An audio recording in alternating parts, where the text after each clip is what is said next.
Hey everyone, welcome to the Rochford Files with your host Andrew Rochford, coming to you live from the Mile Highland City.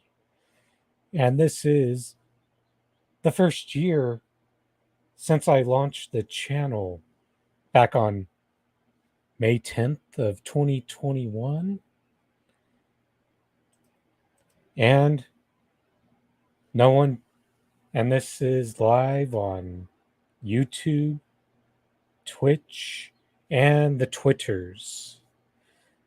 And with that being said, there's no better person to bring back for the year anniversary special other than local rapper Sunny K. What's up, everybody? Hope everyone's doing good. What's up, Andrew? Hey, Sunny. So, how are you doing today, man? Like I said, bro, I'm good. Watching some playoff basketball, like we were talking about earlier. Not very good, but making the best of it. How about yourself?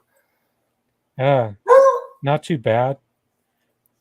You know what'd be hilarious if this stream got taken off for copyright for you having your TV in the background? That would be crazy, but let's not take a chance. But yeah, like that. They can't get me for that corner right there. Yeah, But yeah. yeah.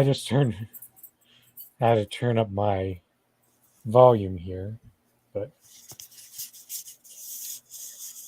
so what do you think has been one of the changes that you've noticed over this past year or so as we wait for some other people to get in the chat, hopefully? Yeah. You're talking about with playoff basketball, correct? Or just anything you like to Just say in general. anything in general? Well, it feels like whether it's right or wrong, people are starting to get back into the social atmosphere, which I'm not even like completely against. Like, it just feels like it's been such a long time that people have been, restrained to their houses. And, so you try to see the positive in it too. And, not much changing in, all the political areas and not all the political areas, but all the stuff that we kind of thought would change a year ago. Not really much of a difference there, but I do see a lot of people trying to make the best of their situation. So I will say, that's a change of pace for the last couple of years where everyone's been pretty down. Yeah, I would agree with that. I also say since there's been a lot more homebodies created by these past couple of years of COVID, even though most of the strict staying home mainly happened in the first year. But now it's like instead of it having a certain type of person who you could look at on the outside and say, oh, yeah, that person's definitely someone who stays at home a lot. Now it's like a much more diverse set of people who have developed into becoming Absolutely. homebodies. Yeah, absolutely. It varies. Like, it used to be a thing where it's like, I think for most people, it's like if we can't really like afford to go out every weekend, and you see like all classes of people kind of like just staying in now and kind of just trying to play it safe, and I guess be with family more. Because these crazy times have definitely reminded a lot of us that how precious life is in general. But yeah, man, it's wild. And that's why it's so bittersweet, because it's like COVID is still out there and variants of it, and you're trying to live life as best as you can and be as positive as you can, but you also have to be still like as cautious as ever, because we still don't know enough and people are still getting sick. Like, for instance, my dad, bro, he's had COVID for 5 months, literally 5 months, and he Wow. hasn't been to work in 5 months. And it's crazy. And it's like he's not the most in shape person, which I will say, but like, it feels like we still don't have a whole lot of answers with regards to it. Yeah, and it's you're getting a lot of mixed signals from the people that you're supposed to be able to trust on this. But Exactly. I think that around May or June, we had the first group of people who really started, who tried to follow like the lockdowns of the previous year and they've checked out. But then I think it's been more like month by month, you're slowly starting to see people uh, give up more on starting on continuing to keep themselves at home and not and let go of the fear a bit. Yeah. No, absolutely. And that's what I'm saying. It's like I don't really feel like you can blame people at this point because of all the mixed signals, and then it's just been so long, and it, start people starting to get cabin fever. I mean, people been had cabin fever, but I'm sure like if you really have been strict and on it this entire time, like it's probably very much affecting your mental. So it's hard to tell somebody to like, hey, do this or do that. It's like, we're all just doing our best, I feel like. I mean, most of us at least. Yeah, and there's still a small amount of people out there who are still advocating for more lockdowns, even though the United States was honestly had some of the worst execution of a lockdown. Right. And Biden promised money, and yet have you seen any money? Absolutely not. So we No, got it's just like six. 40 Yeah. billion to Ukraine. Yeah. For war. We got all the money for killing people, but no, for basic right, or for our people, we don't have a dime. No. It's so Hey, Uncle exactly. Warren, good to see you in here. Yeah, man. So uh and it's a little side note, but you see a lot of people like with all this mess going on. I did forget this. One of the big changes I've seen is the gambling community is it's like it's exploding. It just feels like it's bigger than ever. So uh every like all my friends are interested in it. I mean, I know that's not many people, but it just feels like on my timeline, and I am a gambler, but I've kind of like unfollowed a lot of the big gambling pages to kind of like, give myself a reset, and I still it's like half of what I see every day. Everyone wants to win some money on sports, bro. Yeah, I have come to learn how there is a bit of the left who is anti-gambling uh, principle, even though I'm personally not uh, one to shame people's other interests as long as you generally get the problems that we face. Right. And you give back. That is a big thing for like if you make money, and especially if you make a living through gambling, like I would hope that you were giving back and you were, but I can't speak for everybody in that community, but it definitely seems like a lot of people just a lot of people have gravitated towards it over the last year, especially. Like it's huge. It's like all the commercials you see when you watch sports, they're all gambling stuff, and it's yeah, it's really taken over. Yeah, even though, yes, there are some gamblers out there who do give off some strong capitalist vibes, I do know that there's got to be more of a leftist gambling community than you would think.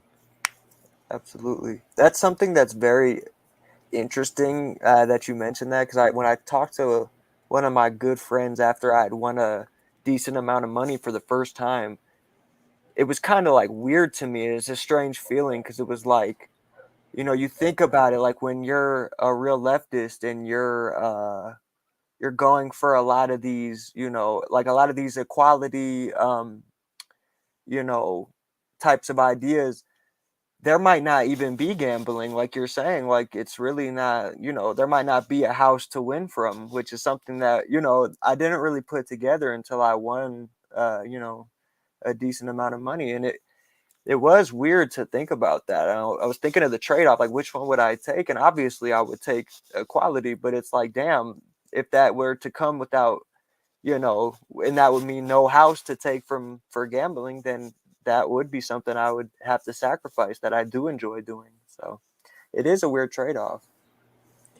Yeah, because I did see a post going through the timeline earlier today asking certain people what they would do if they had that $40 billion that Ukraine has gotten so far, and even some of the real organizers like uh, Rome with Tour for the Poor said he couldn't even don't leave him to manage all that money because even though that would be very transformative for someone like him to be able to do Tour for the Poor all over the United States with that. Yeah, absolutely. And that's like, I feel like over the last few years we've really gotten to like get into what's important and the priorities, and like that's why it was bittersweet for me, because I was like, like a lot of people don't even have the opportunity to do this, and you definitely don't want to take it for granted. But then every time I've won, I've tried to give back money to not only my people, but I'm always very gracious with the needy, like when as often as I can be. For instance, like whenever you come across it, or and I've given to organizations also every time. So I'm trying to do more. I'm trying to do better with that, because I've actually never really had money to do that before, and it's something that I definitely think is important if you're winning money through gambling. So, if I remember correctly, I think you're in like southeast Denver, so I think you would know how the home the change of seeing more homeless people pop out throughout your area has changed over time. Right. Yeah, I'm 10 minutes from downtown, and I mean, I'm 2 minutes from Colfax. So, uh, not even 2 minutes, like 30 seconds from a car. But the point is, yeah, you are seeing it. And honestly, it's interesting because I've always been a person who, and it's a weird way to put it, but I've always been a person who like goes to 7-Elevens way too much and spend way too much money there.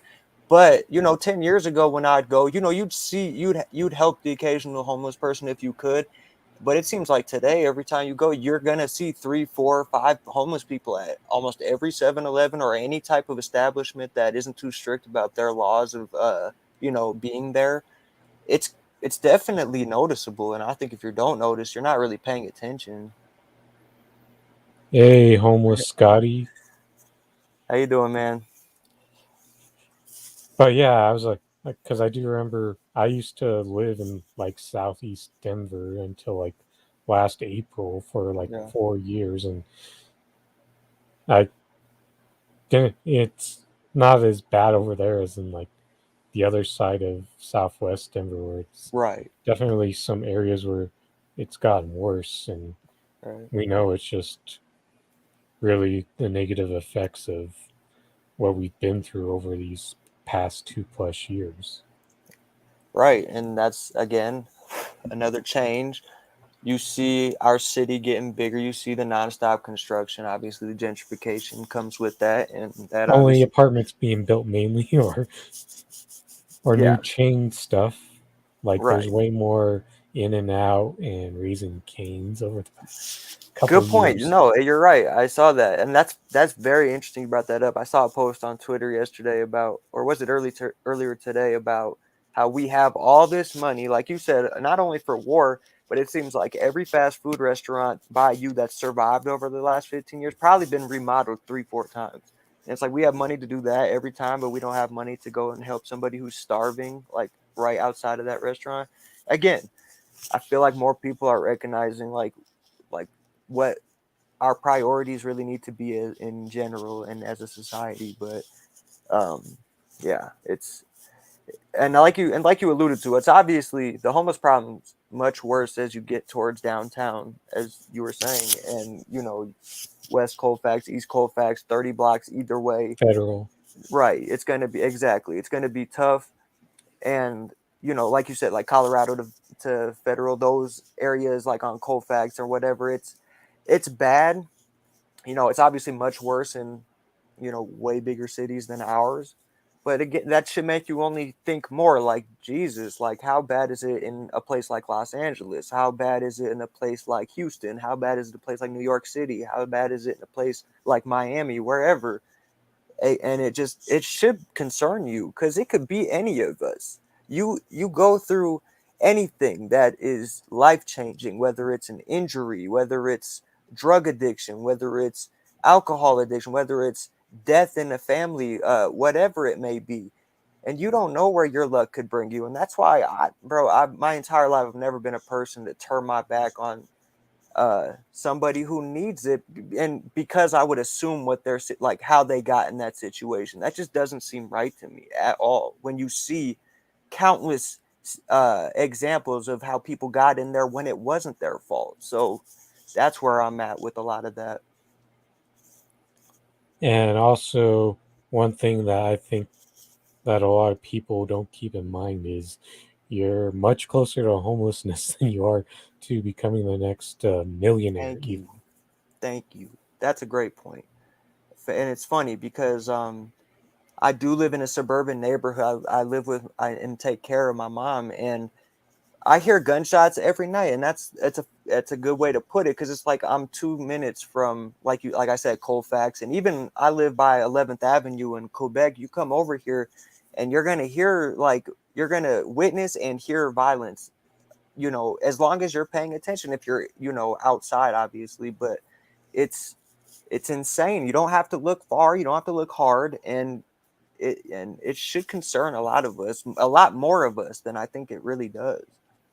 Yeah, and it's kind of weird though, because there's certain parts of Denver where the homes clearly don't look at as nice as like areas like yours, or Right. even Bear Valley or Right. Littleton. But then there can be some of the quietest areas in the city as well.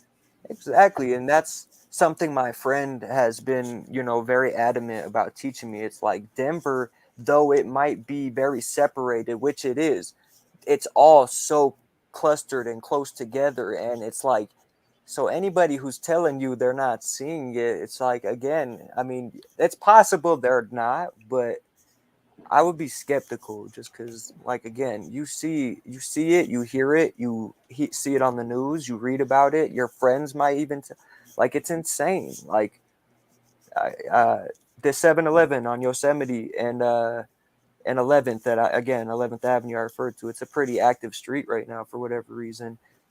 Someone just got shot and robbed literally a week ago over there, and it feels like I talked to the dude who got held up, and he was telling me, like, yeah, this it's just like a normal occurrence these days. Like, the pandemic has really had uh people really desperate to be decent, to be okay, to have money, to have food, and it's ugly. It's getting ugly.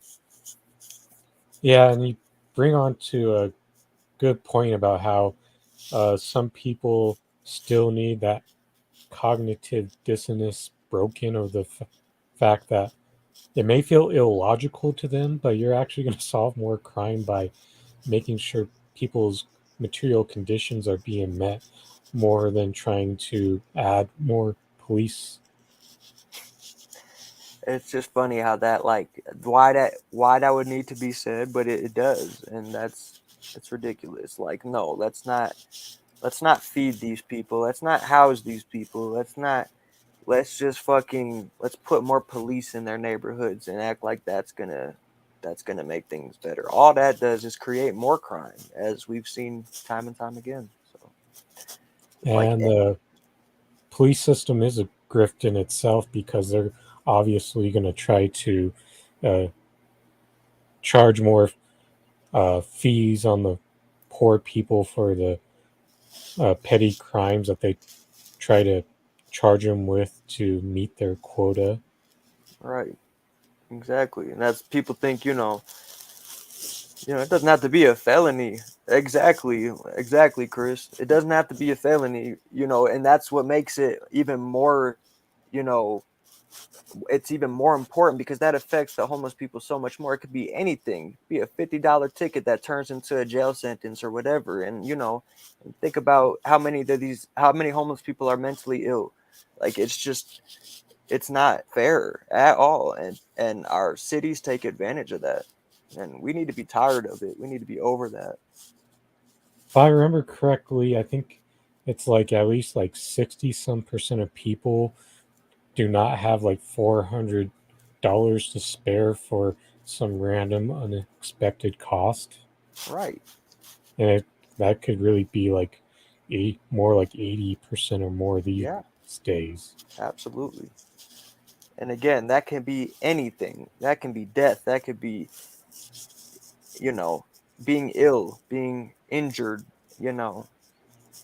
Even, I mean, bro, yeah, rent. A lot of people can't even come up with the rent. So it's so, it's so backwards. And a lot of people can't even feed or clothe or, you know, just the basic human rights and necessities that a lot of these people are not, they don't get, they're not privileged with. Yeah, I noticed that a lot of people have to make like mutual aid requests to get their rent paid on Twitter, and I'm sure it happens on several other forms of social media as well in order to hopefully find someone who does have that extra bit of money to spare to help them survive. Literally. And, people, I just cannot. People who give the homeless a hard time, like it really gets under my skin, because when you think about a lot of these places that, even if it's a cheaper place, a lot of those to live at, a lot of those places are going to ask for first and last, right? And oftentimes more. And so you're basically telling that person starve, do nothing else. You save your money and you can live there, I guess, but you might be dead 3 weeks into it. But hey, at least you have a roof over your head. And that's just, it really gets to me. I can't even lie. So that's why I give as much as I can. And even if, like, bro, if you don't have cash for somebody and you see somebody who's clearly hungry, and even if they're not asking for food, if you go offer that person food because they're so accustomed to being told no and being ignored, if you offer them something even to drink or eat, that you can buy with your credit card or debit card or whatever it is, um, you know how that could really save somebody's life and make somebody's like whole week, month, whatever. Like, and I just feel like too many people are just so comfortable with ignoring homeless people. Like, that's just, I wish, and if I was somebody who had more of a platform, I would definitely put more emphasis on just being more considerate and and and sympathetic and empathetic for the people who don't have as much as you. And you don't have to have much. That's the thing. You don't have to have much to have way more than somebody, which is what I don't think a lot of people really understand. Yeah, and I know that when we did a little chat on Thursday, I know that I think you wish you could be a more socially conscious rapper. Yeah, I mean, bro, that's the thing. Like, it's like a trade-off. Like, I want to make money with my music so I can help people. But it seems like today, when you talk about topics like that, it's very hard to gather a following and so you kind of, and again, I make music for myself. I mean, more than anybody at the end of the day, I think it's something I use to really like cope and even meditate. And so I don't really think about, like, and again, it's stuff that I'm naturally, you know, passionate about, which is people. And so yes, it shows up in my music, but it's not like my entire sound is dedicated to being socially conscious, because I can't lie, it's not. But that's definitely who I am. I mean, we've seen, for example, how much B.O.B. fallen off once he started to do more socially conscious music. I mean, Killer Mike to me is a good one too, because he was really on his way, like, to being, like, he was underground for a while and people knew about him, But then he started getting like everyone kind of started to know who Killer Mike was, bro. And yeah, he changed with the group with Run the Jewels, but he never got the due because of what he was talking about. And yes, he's doing different things like going on TV shows and really speaking just truth. But yeah, his rap career should be way more prevalent than it is. Yeah, I definitely. Even though one of the criticisms of Michael is that he's more of a capitalist reformer rather than someone who is uh, in who would really try to uh, take down capitalism, more radical about it. But the thing is about him is that you notice that even though Run the Jewels, you'll hear their instrumentals and stuff make a lot of commercials and movies, but they're not. You don't ever hear them on the radio. Yeah, they're still relatively underground, bro. Yeah, exactly. And it does make you wonder. I know rap's gone in a way different place, and that's another thing I was kind of referring to. It's like um it's not that you conform your sound to be successful, but you would understand though, like if you're actually trying to make money with your music, that if you talk about certain things or you know you're just a certain type of rapper or whatever, you're probably not going to be as successful as somebody who's out here like or a gangster rapper or like what's more popular these days. Yeah, then even if you do have some revolutionary spirit that is a big theme of your music, like Dead Prez, The Coup, Immortal Technique, then you're only going to have a very niche level of popularity. Yeah, you stay underground, which again, and I mentioned it earlier, I want a platform where I can really help people. So it's almost like, ooh, I heard an interesting quote. It's not like completely relevant, but to me it kind of is. It's like it's much easier to fool somebody than it is to convince them that they've been fooled. So it's like what I mean by that is like I would probably, if I could, just make the music that fun music that would maybe register more popularity or whatever. Maybe if I can, and again, this is like a bunch of what ifs, but if I could get to that place where I actually had a following, then I would probably turn it into something that I was very much more passionate about. I'd probably intertwine my two passions, which are people and music. Yeah, and also I think that you'll probably have to like sneak in those little things that you are passionate about in your lyrics because Right, what you don't notice is it sounds cool, but then I didn't realize he said that when you right, go back to it a few years later. right. Exactly, and that's again, you'll find that in my music, and people do that. Like, you know, let's see, I feel like So what do you that's think of this from feel like Homeless pop Gotti? has blurred the lines with conscious stuff. Can it? No, you're definitely right. And you just I see think though, it's that's true more to a far in. degree. Yeah, it's like it's just more far in between though, bro. And I definitely agree, homeless guy. But that's the thing. Like you really see what's like, and I know like it's more of like the younger generation of rappers, but a lot of them, it's just a lot of like, uh, it it's just it doesn't feel like it has the substance that rap even had 10 years ago for whatever reason. And not to say that it's not good, but I just feel like a lot today it's rap's a lot more about having fun than it was about like struggle like initially. But I could be wrong. Yeah, I think that Polo G was one example of one moment where he that wishing for a hero with that Right. Tupac sample. That was a Yeah, good yeah. example of a conscious track from someone who doesn't really do that very often as a theme of their music. That's funny, and I don't listen to a lot of the younger rappers, but Polo G, like I think he's talented for sure, and I've heard some of his music, and he definitely doesn't like bullshit his craft. He definitely like he's a good rapper. Just because I don't necessarily listen to a lot of his music doesn't mean that I don't. He talks about a lot of stuff that's relevant, which and I think I'm not saying a lot of these young rappers don't. It's just like I don't know, man. I feel like you see it less commonly though. So Wow, wasn't it weird how the announcement of Nikola Jokic's second MVP, back-to-back MVP gets done at 7 a.m. yesterday? Literally, like it's it's another example of what Nuggets fans just have kind of been talking about the whole time with him. But I think a lot of us are just over it, over like even like acknowledging it. Congrats to Nikola Jokic, though. It's obviously 100% deserved as it was last year, and you knew it was gonna come though. Like when I think me and you, who are more on Nuggets Twitter, we kind of knew this was coming for a month when we saw the leaking of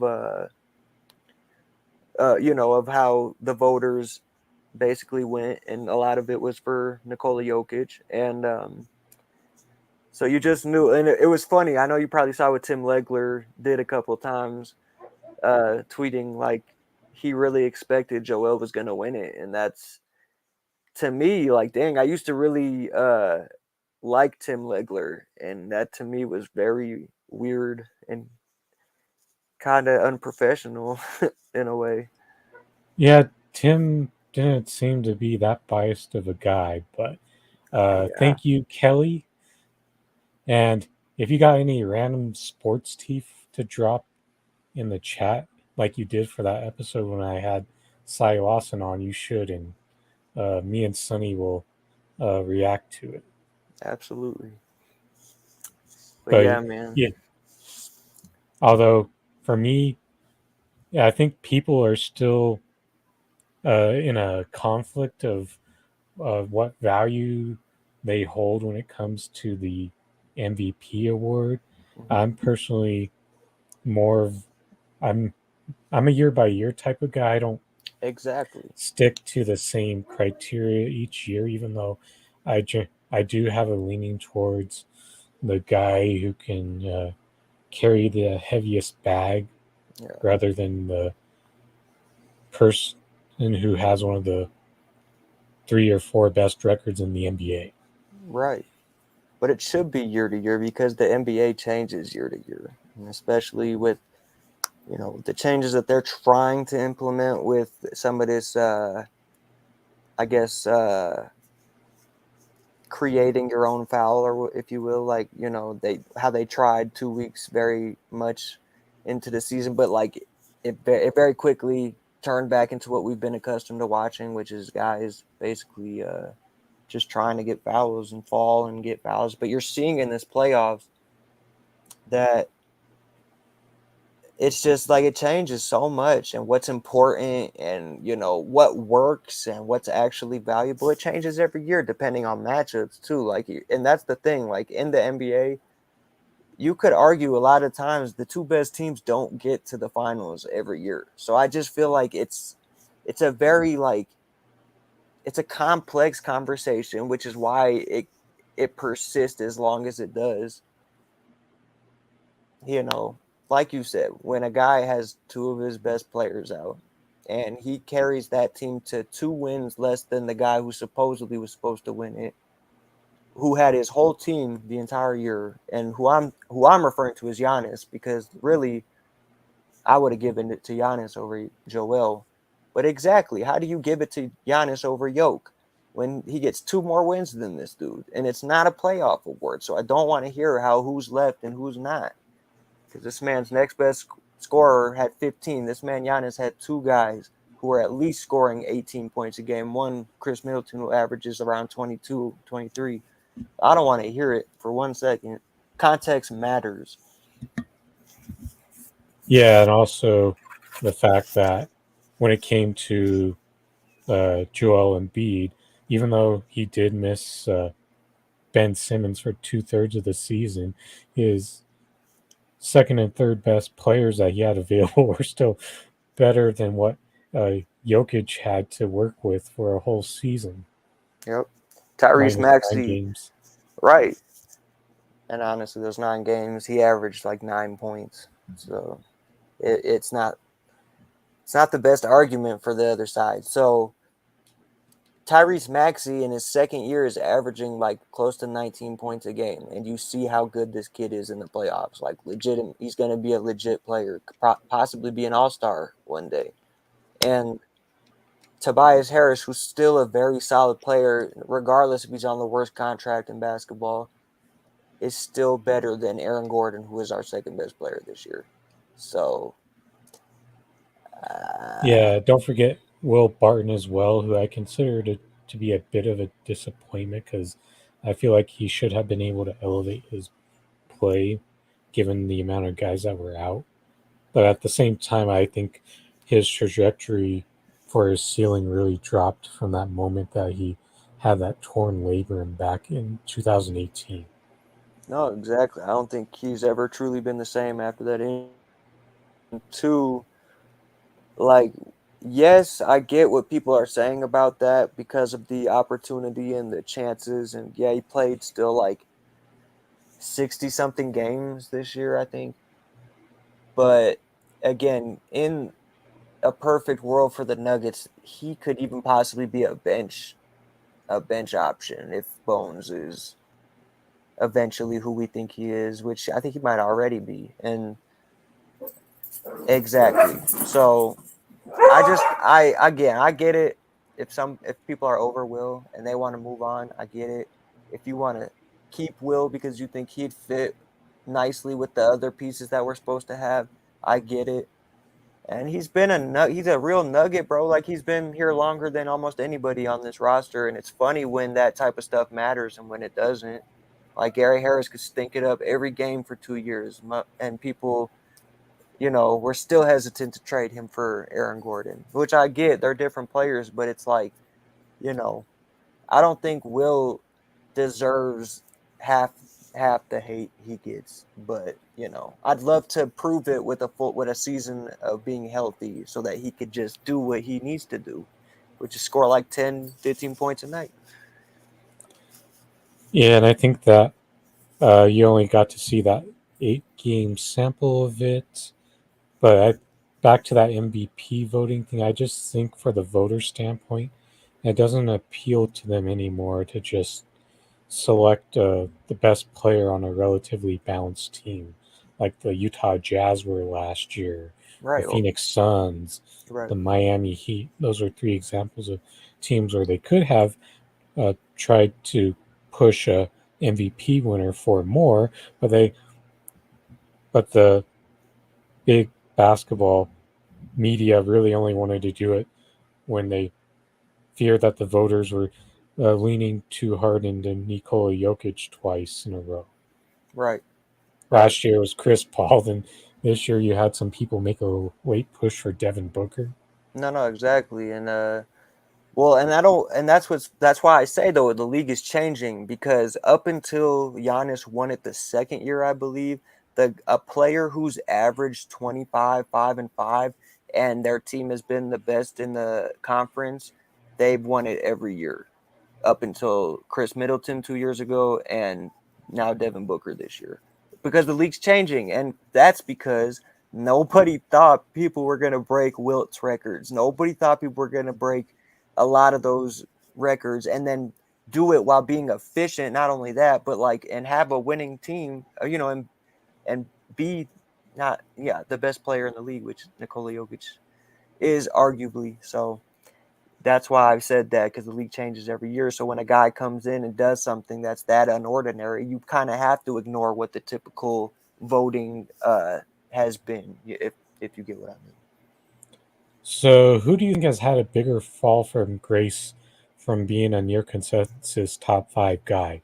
Do you think it's James Harden or Anthony Davis? Hmm. Ooh, that's a good one. I'd probably just say James Harden, because we've seen James. Like, and that's tough because like I think both of them can get back to being better than this. And it's not that I think either of them will get back to their peak, though. I think AD might be able to, if he could just stay healthy for a year or something, bro. Like he's that good. Um, I'll go with Harden, just because it's concerning that, look at this, man. They're down 40. I looked away for an hour. They're down 40, but sorry, 30. I can't count. But either way, Yeah, I do think that if you're a team like the Charlotte Hornets, I think it would be a pretty worthwhile risk reward for them to try to roll the dice on Anthony Davis being healthy, provided that they had the right type of deal that would appeal to the Lakers. Also, the Knicks would be another one of those teams. hmm yeah, Maybe even the Bulls, because I think that Vucevic isn't really the yeah, type of guy who's known for carrying you, and that was a pretty mid-ass construction of a super team by the Chicago Bulls. yeah, yeah. I hear you. And like that's the thing. I think when they got James Harden, the idea was they should win a championship this year, and they're probably not even going to get close to that. So that's because he's not the same guy he was even a year ago. But AD, it's hard to say because he's hurt every week. But when he plays, and I think Nikola Jokic would tell you, I don't think there's anyone he'd like to play less than Anthony Davis. In my, I would think, but uh, not saying Yoke is scared of him or anything, like doesn't like playing against him, but I just feel like that's the toughest matchup for him. So yeah, I'll go Harden. Are you saying Harden too, or are you saying AD? Yeah, I think James Harden is pretty much done being a Top guy five? who could be a near triple double on a regular basis. Right. He no longer has the ability to get by guys like he used to be. Then coupled with the fact that I don't think he's gotten so used to being a ball dominant player that transitioning back to being a catch and shoot guy like he Yeah. was with OKC is such a culture shock for him. Right. And people gave Russell Westbrook, as much flack as you can get this year. And I just think, look at James Harden, guys. Like when guys have been playing a certain style for 7, 8 years straight, and then you're forced to do something else, you're probably not going to look as good as you even might be at that time. But it's harder to give James that excuse than it is Russell, bro. Uh, James, this is like, yeah, he had a great game, and I think everyone wanted to see him come back and do it again. Like, get back to yourself. And I don't. I should look at his stats for tonight, but I don't think he did very good tonight. Let's see. He finished with 14 points, 6 rebounds, 4 assists, 4 turnovers, 1 steal. So I don't think if Anthony Davis was playing in a playoff series, he'd probably ever drop a stat line like that. So Yeah, so it's kind of wild how differently those two guys have changed over time. And what do you think? Since you mentioned Westbrook, where do you think he ends up? Since I think the trade is pretty much a near certainty. yeah, it's a good. That's a good question, man. And honestly, let me ask: did you see the last place he was kind of connected to in a rumor? Was it Charlotte? Is that the last we saw? I think I've heard Charlotte, the Knicks, Houston. I think that's all I so feel like far. back to Houston is weird to me. I don't know. I mean, maybe it's like at that point, if you're going back to Houston, why not go back to OKC? Um, I guess you know what. If there's one last chance, like because I think this happened with Dwight Howard when people were kind of in denial about him not being the same. He got like 3, 4, or 5 chances, like with Washington, Charlotte, Atlanta, to like kind of prove he really wasn't that dude anymore. So yeah, I think the Knicks are desperate enough to where they would go after him and try to like completely revamp it because they know what they have now is not gonna do anything. besides, you'll keep RJ Barrett and Emmanuel quickly. But yeah, so what, you think they could get Randall for him if it's a deal with the Knicks? Nah, I think if it's a Knicks deal, the best they'd probably be able to do is get Yvonne Fournier back in a deal. Yeah, yeah, and I think they'd take that at this point. They don't have any shooting, so yeah. And if you're the Lakers, I think you may have a better chance of getting a bit more of a ceiling from Gordon Hayward, but he has major health issues as well. Yes, he does. Yeah, Gordon's another one, man. He's kind of turning into not as bad as Chandler Parsons, but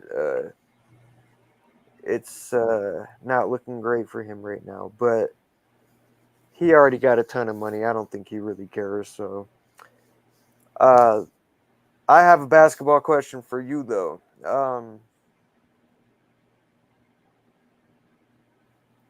Fully healthy. All right, let's just assume. Yeah, let's assume everyone's healthy and kind of stays the same roster wise. And you could think of kind of like the trades that will likely happen, guys that probably won't be on the team anymore, as you referred to, like Russ or whatever. Who should win it all next year?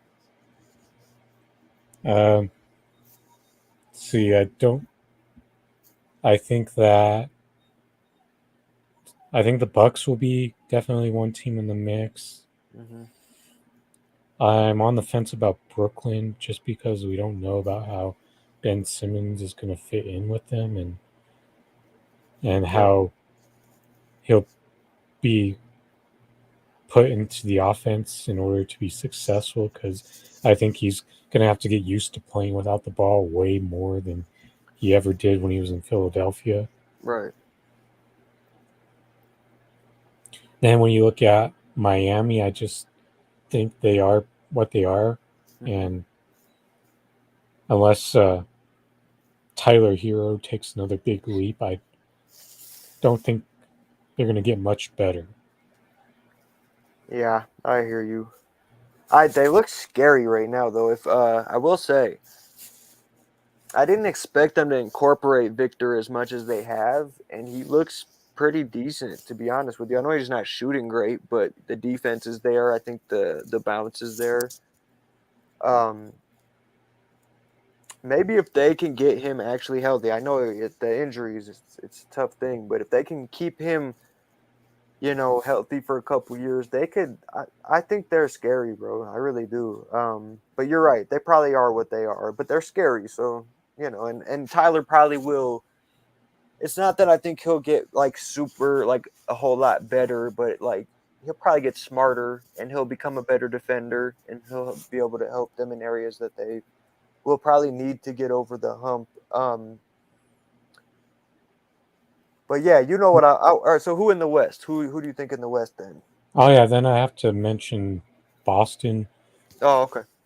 for Yeah, a yeah. bit as well because even though I think they could use a bit more depth on their roster next year, but they got a much better looking nucleus than they did in the past with Derek White and Grant Williams finally finding his offense in his third season.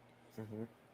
Although it's kind of funny, the trio of bigs that they use were all there a couple years ago, and they're all back and are playing better than they Yeah. did in that previous time. Right. Then Yeah. however, I do think that they may still need a more reliable uh, point guard because I think they're doing it a lot by committee. Hmm. Yeah, that's a tough one. That's a tough like. I think the Celtics look very good. Like whoever wins that game 5 should feel pretty good about themselves. But I think Kelly's a Bucks fan. hi Kelly, yeah, and good for you because they're very good, man. They're so good even without Chris Middleton. I will say though, um, they start tripping, like I don't know what's I know they if they had Chris, they'd probably be up 3-1 right now. But Yeah, they just start shooting so many threes. I know they have a lot of 3-point shooters too, but I just wish almost that like and Budenholzer be talking about it like, bro, you gotta Giannis, you shouldn't not get 30 in a playoff game, bro. They can't stop you, bro. And and for the most part he's done that. I think when they look kind of iffy though, it's when he kind of like starts wanting to shoot threes, which he's actually better at this year, I know, but if they shouldn't play around right now, I'll say that. Like they got a really important game 5 coming up tomorrow and they got to lock in, and Drew Holiday's got to be really good. I saw a really ugly stat on Drew Holiday today. It was like he's got like 237 points on like 225 shots. That might not be exact, but it's like around there. And it's like, yikes. I thought he was actually playing pretty good because I love what he does defensively. He's a great passer. He's a great leader. His tenacity's off the charts. He's solid. He's calm. He's all that.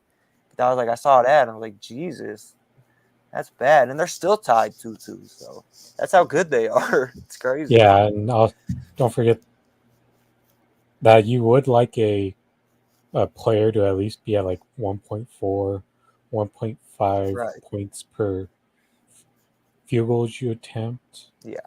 and not barely at 1.1 or something like that. But I Right. think now we can shift it to the West. I think Phoenix will probably be there for another year. Yeah. Then Golden State. The only thing I wonder is when are they going to get to the point where they have to finally make a financial decision and Yeah. cut off from someone? I'm really starting to get the idea that I think they think Clay's expendable. I really do. And I know it sucks and it's a dirty business, but that's how good Jordan Poole is. And yeah, they're not going to be any worse if they get rid of Clay and have somebody who's, even playing like a little more defense. They get even better defensively. They get Wiseman to actually like contribute. And Kaminga is going to get like, they are terrifying. They're terrifying. And like, it sucks because 2 years ago, I was like, no chance, man. Like, unless they get like another type of guy like KD, there's just no way I'm going to be that scared of them. The Nuggets have a path to get there. They're going to have to get through Phoenix, fine. But they nail it. They get Kaminga, who I actually think is going to be a really good player. Like, Wiseman doesn't even have to be that good. Poole is that good. And Steph is Steph. And, you still got Wiggins and you got Gary Payton, who's solid. And I hope, Gary get better, my guy. But they're terrifying. And whoever I told that to 2 years ago, I was dead wrong. I was dead wrong. That's probably the most wrong I've been about something basketball wise in a long time. Yeah, I definitely had a feeling among the players that you're going to be frustrated with in that Warriors series. Jordan Poole was up at the top for me, but I think what made it worse was the fact that Nuggets pretty much lost 2 games off of the fact that Gary Payton, the third two, hit five multiple threes in Yeah, both games. yeah, I pointed that out when the first one. I was like, bro, we just lost to Gary Payton. But yeah, and that there's that certain guy, and even Draymond, bro. Like he wasn't. It's not like he was hitting multiple threes, but when he's only taking that 1 3 and he's hitting it, you probably got a good idea. It's not. It's not going to be a great series for your team. But dude, you could not. And I know we talked about it. It's messed up because Aaron Gordon had to guard him, which he shouldn't have. But we had absolutely nothing for Jordan Poole, bro. We had nothing for Steph, really. Barely had something for Clay, only because he's coming off an injury. And Wiggins is just naturally like that. So, dude, yeah, like you basically lost to Jordan Poole, Gary Payton, and Steph Curry. They beat you in 5 games. Man, I know we've talked about this with the Nuggets, but I do think that even if they are healthy, they could be in the mix, but there's still some conditions that they need to meet with, like Yeah. having better perimeter defenders, uh, figuring out the direction they want to go with the backup center off the bench, Yeah, and pretty much getting a more consistent bench in place. Because even when they were more healthy the previous season, the bench was still kind of a problem. absolutely. And that's why I asked. You know what I'm asking for, but there's a lot of questions. And yes, you're absolutely right. I think any honest Nuggets fan knows, like, dude, you can't think if you just get him all MPJ back, that's gonna fix teams scoring 130 on you. It's not. It's not, because when regular season, it's different. It's just always different, and you can win ugly games like that. You're good enough defensively this year to do that in the playoffs. And then when Golden State, they didn't, Andrew, they didn't score less than 110 in one game, did they? I think Uh, Maybe the one we won in game 4. no, they won that one 126, 121. But I think the only game that really stood low scoring, I think the Warriors won that one like with less than 110, but that was about as low as they were held to. Yeah. So their bad game, they were held to, like, 109, I think. 101. Yeah, something like that. But that's my point. If you don't get some guards that can step in front of somebody, and you see it, man, you're seeing it with guys like Marcus Smart, you're seeing it with guys like Mikal Bridges, you're seeing it with guys like Dorian Finney-Smith, you're seeing it with guys like Wesley Matthews still, surprisingly. Like, I think the Nuggets should be on Wesley Matthews' I radar, thought or he was done after seeing how he looked with the Lakers last year. right, exactly. But that's just the Laker negativity. You go to a place that actually cares about basketball, and look what happens. But yeah, you know what I'm saying. We need a guy. We need point of attack defenders, but it's more than point of attack defenders. I need a guy or two who's nasty, bro. We don't have enough nastiness. We don't have guys who are like you're like intimidated by them. Not that there's that many of those guys in the league. It's not that they got to be scary. It's that when Dorian and Michael and Gary Payton and these guys, when they invest in the defense, you don't want to have the ball in your hands, or you're going to have a really hard time. You get it to somebody who's not dealing with that type of matchup. We had barely Austin Rivers to do that for us, and he can only even do that so much. And, you know, it's funny. We got Aaron Gordon for guys like LeBron, for guys like KD, for guys like DeMar, for guys like, et cetera, et cetera. We didn't Quaylen. play one team really, or we haven't played a team that has the guy that we thought Aaron was going to have to guard. It's funny, Yep. like, and so he's having to guard all these guards, and people are being really hard on Aaron, which I don't think is fair either. But fans will fan; they'll do what they do, and that's fine. I'm I just saying, mean, yeah. Go ahead. yeah, critical about him being a playoff player, but No, he it's also definitely. Yeah. Sorry. Go ahead, bro. I think he's I think he responded decently after playing two really bad games Yes. and also having a completely bad series against the Suns last year, Yeah. where it's like feel okay about giving another playoff run to see if he can be Yeah. more consistent. As a fourth option, right? Like he Yeah, should be. Wait, wasn't it 3 games? Didn't he have like 19, 20, and like didn't he have 20 in game 5? Like he played good, I thought, in game 5, or did he not? yeah, he had like three better games to close out the series. Yeah, that's what I Uh, sorry, that's all I thought. But yeah. Exactly. And you see, we didn't have any chance in game 1 or 2 probably, right? It was like disgusting. And then and then he finally shows up. Monte makes somebody guard him, and you have a chance. But we really don't. You didn't really have a chance. But yeah, that's And then that's another thing. Monte's. If we got any Nuggets fans watching, Monte's probably out of there. it's definitely a real possibility. Then you look at a team like Dallas, and I think their ceiling is pretty much stuck where it is because they just have a bunch of role players around Luca. Yeah, for Oh, now. But do they get a? They don't get a second star. Lim bias forever, my day. no, not with us. We definitely know who Lynn Bias is. Oh, come on. I know there may R.I.P. be some really young people who like to talk basketball a lot in this space on like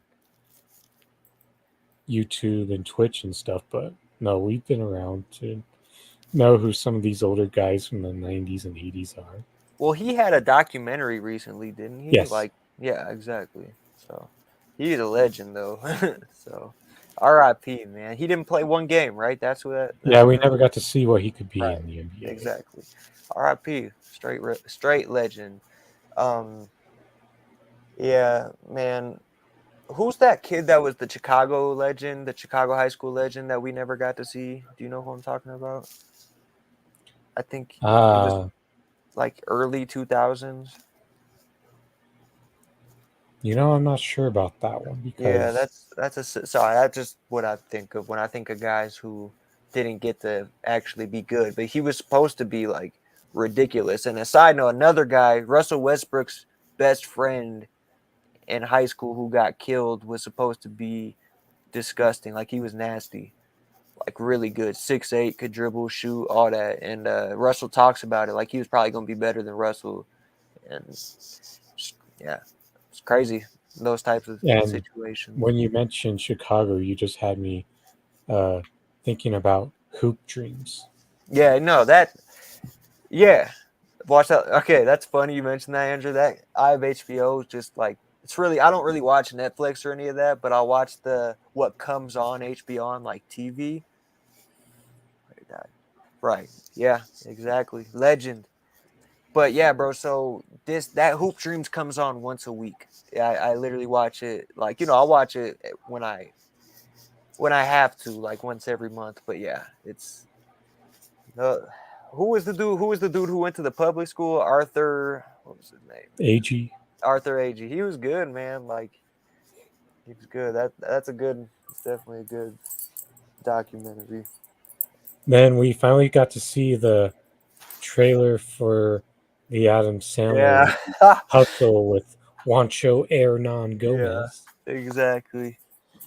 And it And actually looks Boban's in pretty it good. too. Yeah. Yes, he is. Boban, Anthony Edwards, Seth Curry, Tobias Harris. There's a few stars in there, but it looks actually pretty good. I hate it, but I mean I'm gonna watch it. I'll probably see it. So Yeah, I'll eventually see it too. It definitely, to me, it had more intrigue for me than the hidden gems. right, yeah, I still haven't seen Hidden Gems, so Yeah, I haven't watched that in full yet either. yeah. But I heard so many mixed things about that. I thought, I don't think it's necessary to go out of my way to watch it. So when it comes to me, I'll watch it then. But yeah, shout out Juancho Hernan Gomez and Adam Sandler. That it does look pretty decent. I can't lie. There was another one, uh, Boogie, I think. Like it's about the Asian kid who's hooping in the Bronx, and he plays against Pop Smoke. Yeah, Pop Smoke's his. Yeah, it's pretty funny. Pop Smoke's his nemesis. Where do you find that movie at? That was like I think it was in theaters actually for a little bit, but it came on HBO. I think. Just look up Boogie. I think yeah. Yeah, go on the IMDb if you need to. If you're interested in seeing what that movie's about. Boogie. Oh, oops. There it is. Oh, Yeah, man. It's pretty good. He's interesting like a how you get uh, Boogie Cousins to be in a movie about Boogie. yeah, yeah. No, that would be funny. Exactly. But yeah, man. We've been needing some good basketball movies because I tried to watch Space Jam 2. Couldn't even get 20 minutes into it. I was like, yeah, this is clearly for kids. Hey, Cy Lawson. Thanks, man. Oh yeah, big anniversary.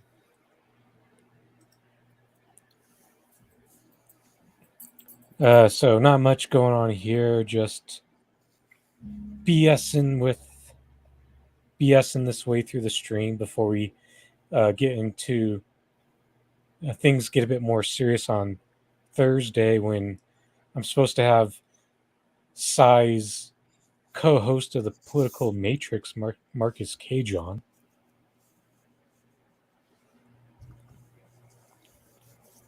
And the second basketball game just started. Yeah, we didn't really say much about Dallas before. Yeah, I mean, yeah, we can finish that thought on them. Um, I think because we forgot about Tim Hardaway, they do have like a plethora of solid role players, a bunch of shooters, and I really like Jalen Brunson. I know Dinwiddie's been shaky the last few years, but he's still a solid player. Reggie Bullock, solid shooter. Maxi Kleber, solid shooter. They don't really have a big man, but I know Dwight Powell's been okay this year. And then Dorian, I really like Dorian. They just gave him $55 million, which seems like a bargain if he's going to keep playing like how he has been. So yeah, if you're looking at them, like if you're thinking about it, like who their best three players are, probably Brunson, probably Luca, or obviously Luca, probably Brunson, and probably Dorian Finney-Smith. Yeah, you could probably interchange Jr. when he's healthy, but I think my point is that I think they have enough to where if they could get a guy like even Donovan or something, like where you have enough guys where it's like if a team like Utah is like, dude, we're probably not going to get a star in return for Donovan, so let's get a solid few players to try to put with like everything else we got with Rudy and whatnot. If those rumors of them making you know a move for one of them, basically the ultimatum, is it going to be Donovan or is it going to be Rudy? If they have to do that, then I could see them doing something like Brunson and Hardaway for Donovan or something, which I like Dallas, man. They're scary. Luka is possibly the best player still in these playoffs. Like, I know Giannis, I'm sorry, but Luka is incredible. And if a team like the Suns can't stop him, who can stop this dude? The answer's nobody. Let's see, highest paid player right now. I think that's LeBron James. It is, but it's going to be Jokic once he gets his extension. Oh yeah, you're right. Yeah, LeBron for now. I guess he's technically still worth it because Steph will be up there too. Mm-hmm. Mm-hmm. I mean, Luka will I probably guess get a deal soon. yeah, I think he's gonna trigger those super max Yeah. contract in the next year or two. But if it is LeBron right now, and we'll do that off technicality, absolutely. LeBron is still incredible. LeBron still does things at this age that, really great players will never do. And it's insane. It's honestly just insane to watch him keep I being think the guy he yeah, it's is. only gonna be a matter of time before he uh, gets that passes Kareem for the scoring record. Right. Isn't that's like that'll be halfway through next season, I believe. Not even. That'll be early next season. I think Right? the few injuries that have came up since he joined the Lakers will probably prevent him from passing the 40,000 point barrier, which I used to think he could Right. make. I mean, I don't doubt him to do anything just because it doesn't look like he's like when he had the groin issue the same time as Will Barton and Gary Harris did. Uh, I did question it because he did look like it was bothering him, but he kind of beat it like way better than because he's a freak. So yeah, he's gonna recover better than a guy like Will or Gary. But some of the things he was doing this year, and I know they stunk, but he doesn't look like he's slowing down. It's almost like the Tom Brady thing. Like he tried to retire this year, and you realize you're still too good. Why wouldn't you want to keep playing? Like it's so yeah. Bron is the GOAT. As long as Bron is healthy, he'll pass Kareem around Yeah, as long halfway through the as you were season. Yeah, saying. Yeah, and I think exactly. that Cy does have some background with like coaching basketball. I know he has a son right now that is playing like high school ball at the moment. Yeah, are you referring to Bronny? No, I'm referring To to Bryce? Chris.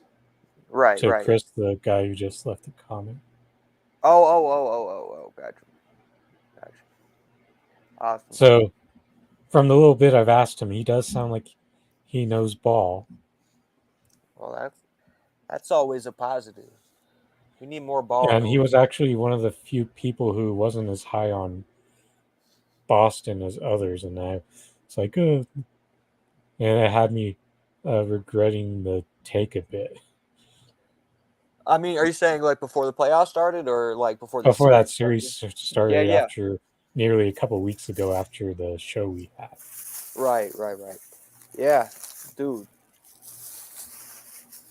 The Celtics are tough, but again, we already talked about it. The Bucks are serious. Like Giannis is unstoppable, and then I'm not. I know Jason Tatum is so good.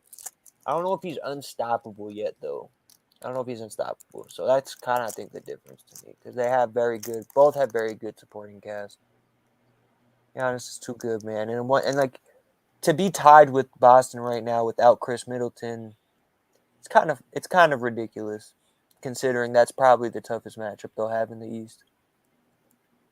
Uh, Yeah, if it's Miami, Milwaukee, I got the Bucks in five. yeah, I would agree with that one. And I think that if somehow Philadelphia figure out a way to get past them, that'd be a sweep for the Bucks. Yeah, and I just don't see that happening after tonight, but we shall see.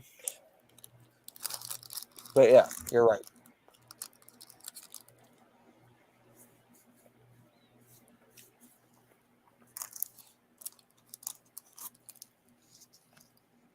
Oh, are you familiar with this movie, Sonny? I haven't seen that either, but it's Yeah. funny because I'm watching the Lakers series, the Showtime one, and they kind of allude to it. They'll go back and show scenes in it, so that's funny. I'll have to watch it.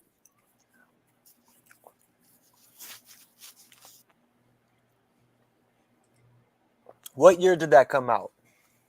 I'll have to see on the search real quick.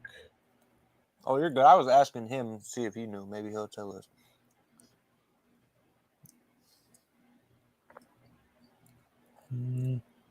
1980. Right. Yeah, I mean, that makes sense. Yeah, that's perfect because that's the year Magic gets drafted. So, yeah, they were showing like basically how they're like, yeah, Kareem, because he didn't really like nobody. I mean, it's not that he didn't like nobody. He didn't really talk to many people, is what I'm learning.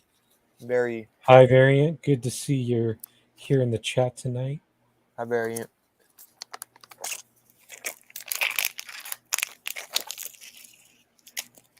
This Dallas Phoenix series, has to me been the best series of the playoffs so far.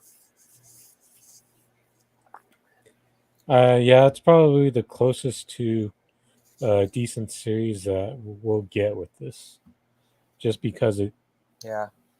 just felt Well, like, or you're saying this round, yes, yeah. right? Because I'm really interested if Golden State and Phoenix will play. That should go 7 games, in my opinion. And My I'm friend said that's a still going to terrible slightly lean towards Golden Golden State State. this Yeah, time around. I was just gonna say. My friend was saying Golden State. That's a terrible matchup for Phoenix, and I was thinking about it. You're right. Besides Aiton, it's probably not the best. But Michael can give you enough help on Jordan and Steph if it's gonna work. I'm saying like he'll be able. Yeah, you're right. You know what? They probably don't have enough. It's just too much. Cameron Johnson's good. He's not that good. Then we were also judging it. That's where judging it based on the regular season could give you false context because the Warriors weren't healthy for any of those 4 games they played. Absolutely. Oh, and we did it too. Yes. We did it too. We were like, yeah, 2-2 was it or 3-1? Yeah, 3-1. We got them right, Yeah. and especially because the last time we saw them, Monte hit that game winner. So I think we were all feeling pretty good about it. It's funny. I was getting messages from my other NBA fans who are not Nuggets fans. They're like, you guys are gonna kill the Warriors." And like 2 weeks before the playoffs, I'm like, yeah, that's probably a tough matchup if they don't have Steph that healthy. That's why you don't speak too soon. That's why you. That's why we watch the games. So And plus, just about any underdog could potentially be one big injury away right, from tilting a series in the other way. right. Look at Devin Booker in uh in that series against New Orleans. If he doesn't If come he back, stood out a couple that could more be games, trouble. they're not here right now. Could have been trouble. Exactly. So absolutely. That's why you play and watch the games, and people who are good at guessing playoff stuff, they're good at it for a reason. They've probably been studying it for a while. So So, what do you think of the fact that Tom Brady already has a new 10-year contract to call games with Kevin Burkhardt already on the table once he retires again? 400 million. Yeah, 10 Three. years, 375. Okay, here's what I will say. I think when Kobe died, because he was supposed to go to TNT afterwards, it's got guys really and networks really wanting to connect with the big stars and really keep them in the game after they're done playing. And I'm not saying it's just the Kobe thing, but I think that kind of like, yeah, we need more greatness talking about our game. Like we don't have enough. So I'll tell you, you you might argue there's a lot of people who are more anticipating of his first game in the booth than his whatever he's got left to show on the field, bro. Because I would be interested to watch a game with him in the booth. Then I think the whole Tony Romo type thing has got certain networks wanting to try to Right. recreate that magic Absolutely. for themselves or try to get more of it. Yep.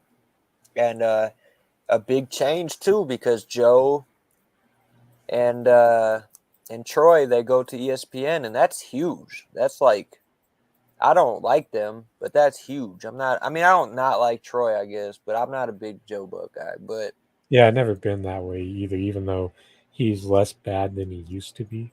he is less bad, and I'll give him. He's better at baseball than I gave him credit for. I didn't realize his dad used to call all the games. So, but yeah, uh, Tom Burkhardt is who I'm not familiar with. That's who Kevin. I know. Why can't I think of who that is though? Who he's on Fox already? Like, or he was on Yeah, Fox? he's been the number 2 announcer the The past number few two years. guy? Yeah. Let me see. He probably does he work with Charles Davis a lot?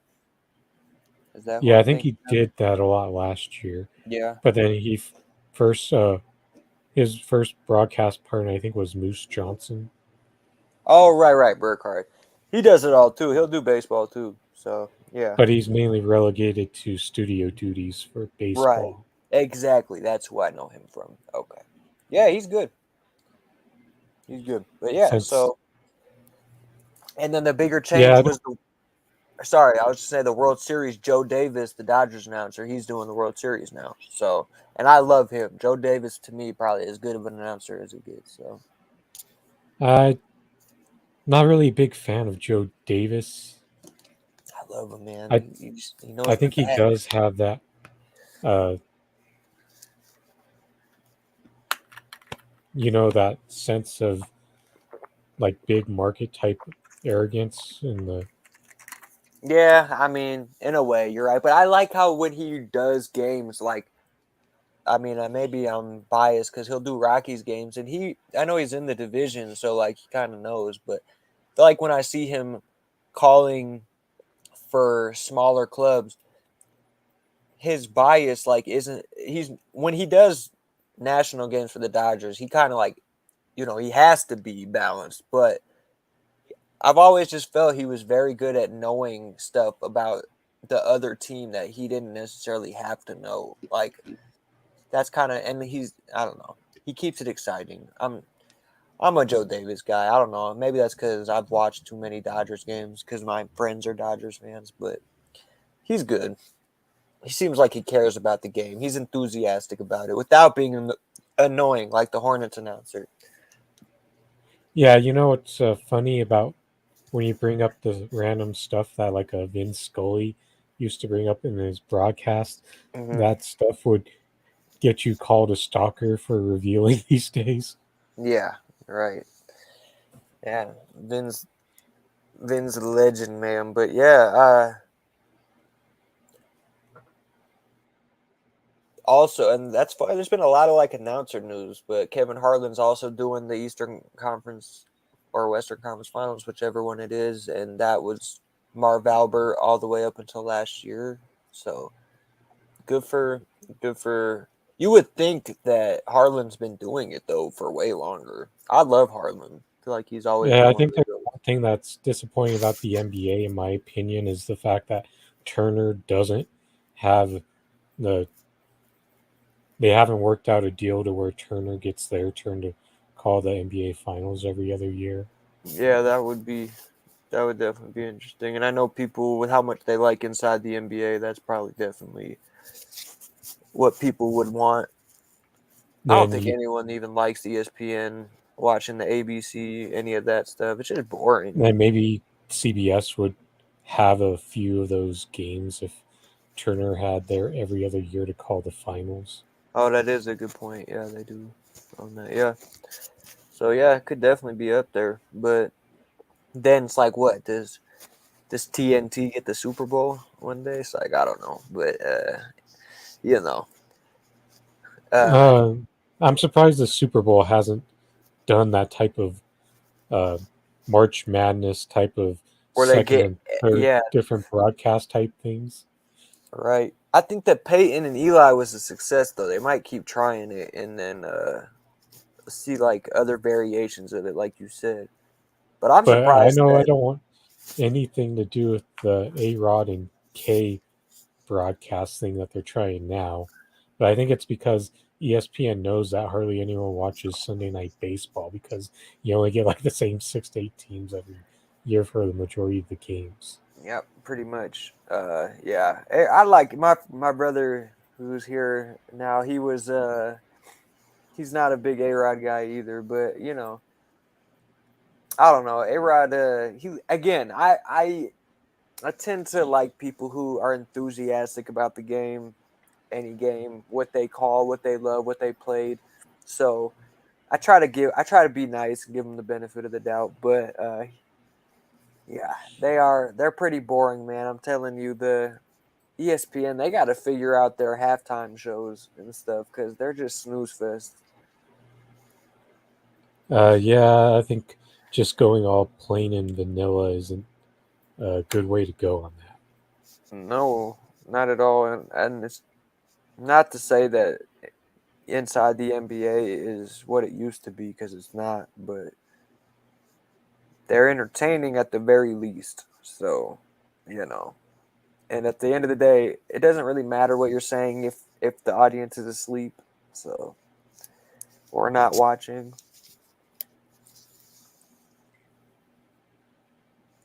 Let's see who's gotten off to a good start in this basketball game is what I want to know. Yeah, the same here. Let's see. Um, Luca's got 11 early, 3 rebounds, 2 assists. Anyone in Dorian, the chat into hockey much? I know that among the left, you don't really hear much about people who are hockey fans outside of like Ron Placone. I used to love hockey, man. It's not what it used to be. But But at yeah, it least looks it's like, in a better place now that they're on more networks with the yeah, no, first year absolutely. ESPN and TN Turner. Much better place than they were in 10 years ago when people thought another lockout was coming. But and the Avs are good, so that's, I won't complain about that. But uh, And if they get back past this second round barrier that's been in their way the past 3 years, they could really get their third championship. you know, it's been hardest for them the last couple of years. It seems like I haven't been paying as much attention as I probably like should to speak on it, but it just feels like last couple of years. I know they got out of the first round, was it last year? And but they've just, you know, they've been expected to do big things and they haven't shown up early. And it's good to see that they showed up and handled business against Nashville because it gives you an idea that they're much more comfortable this time around, which if they are, it seems like a lot of the other teams feel like they're the best team. So hopefully they can handle business.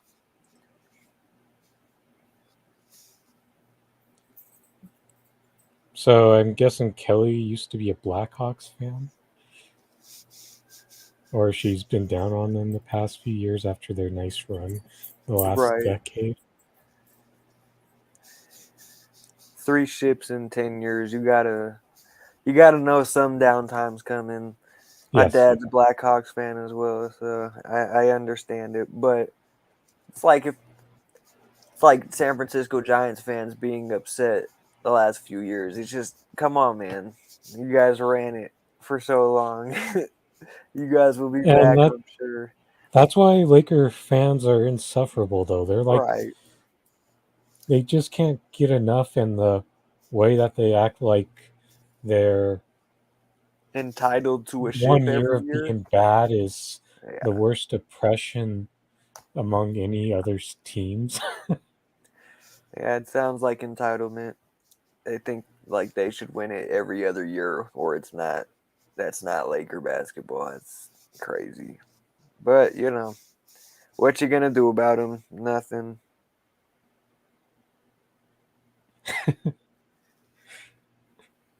Nice one, WCSN.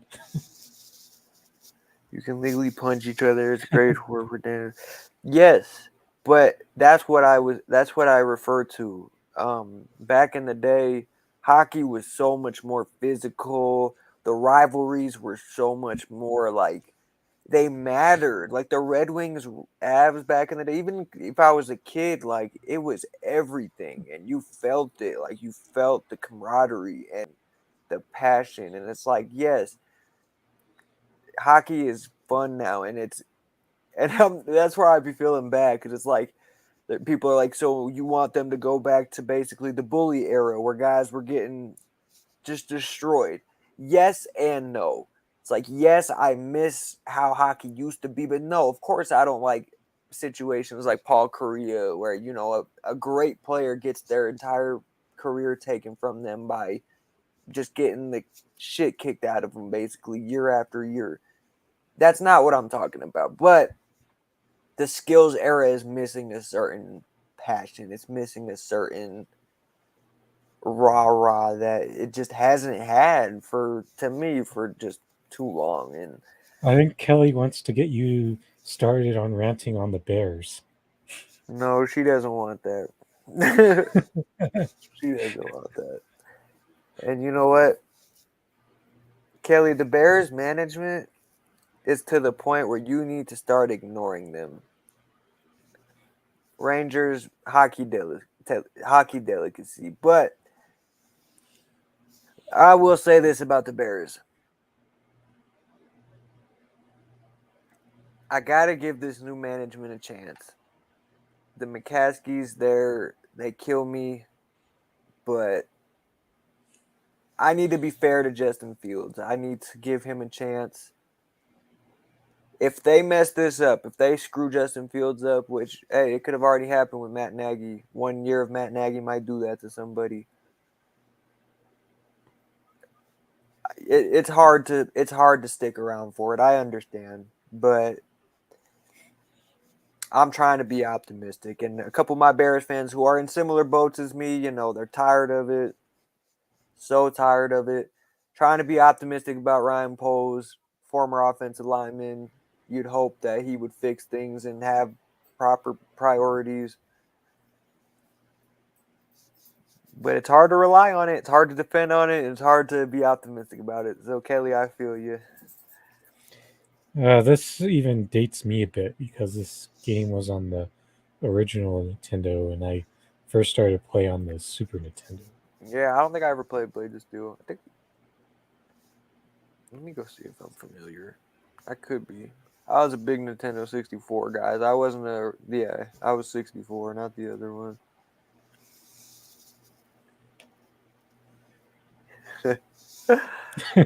Oh my gosh.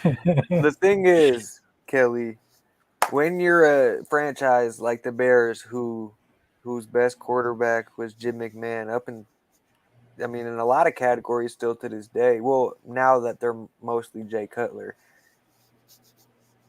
you're kind of like stuck between a rock and a hard place because it can get a lot worse than Jay Cutler, as you can see, and that's probably why they paid a guy who's pretty average to be a superstar, which you saw. His personality was not up for the challenge. His game was not up for the challenge. Supporting cast was not up for the challenge. He had terrible defenses in Chicago, which is usually a rarity.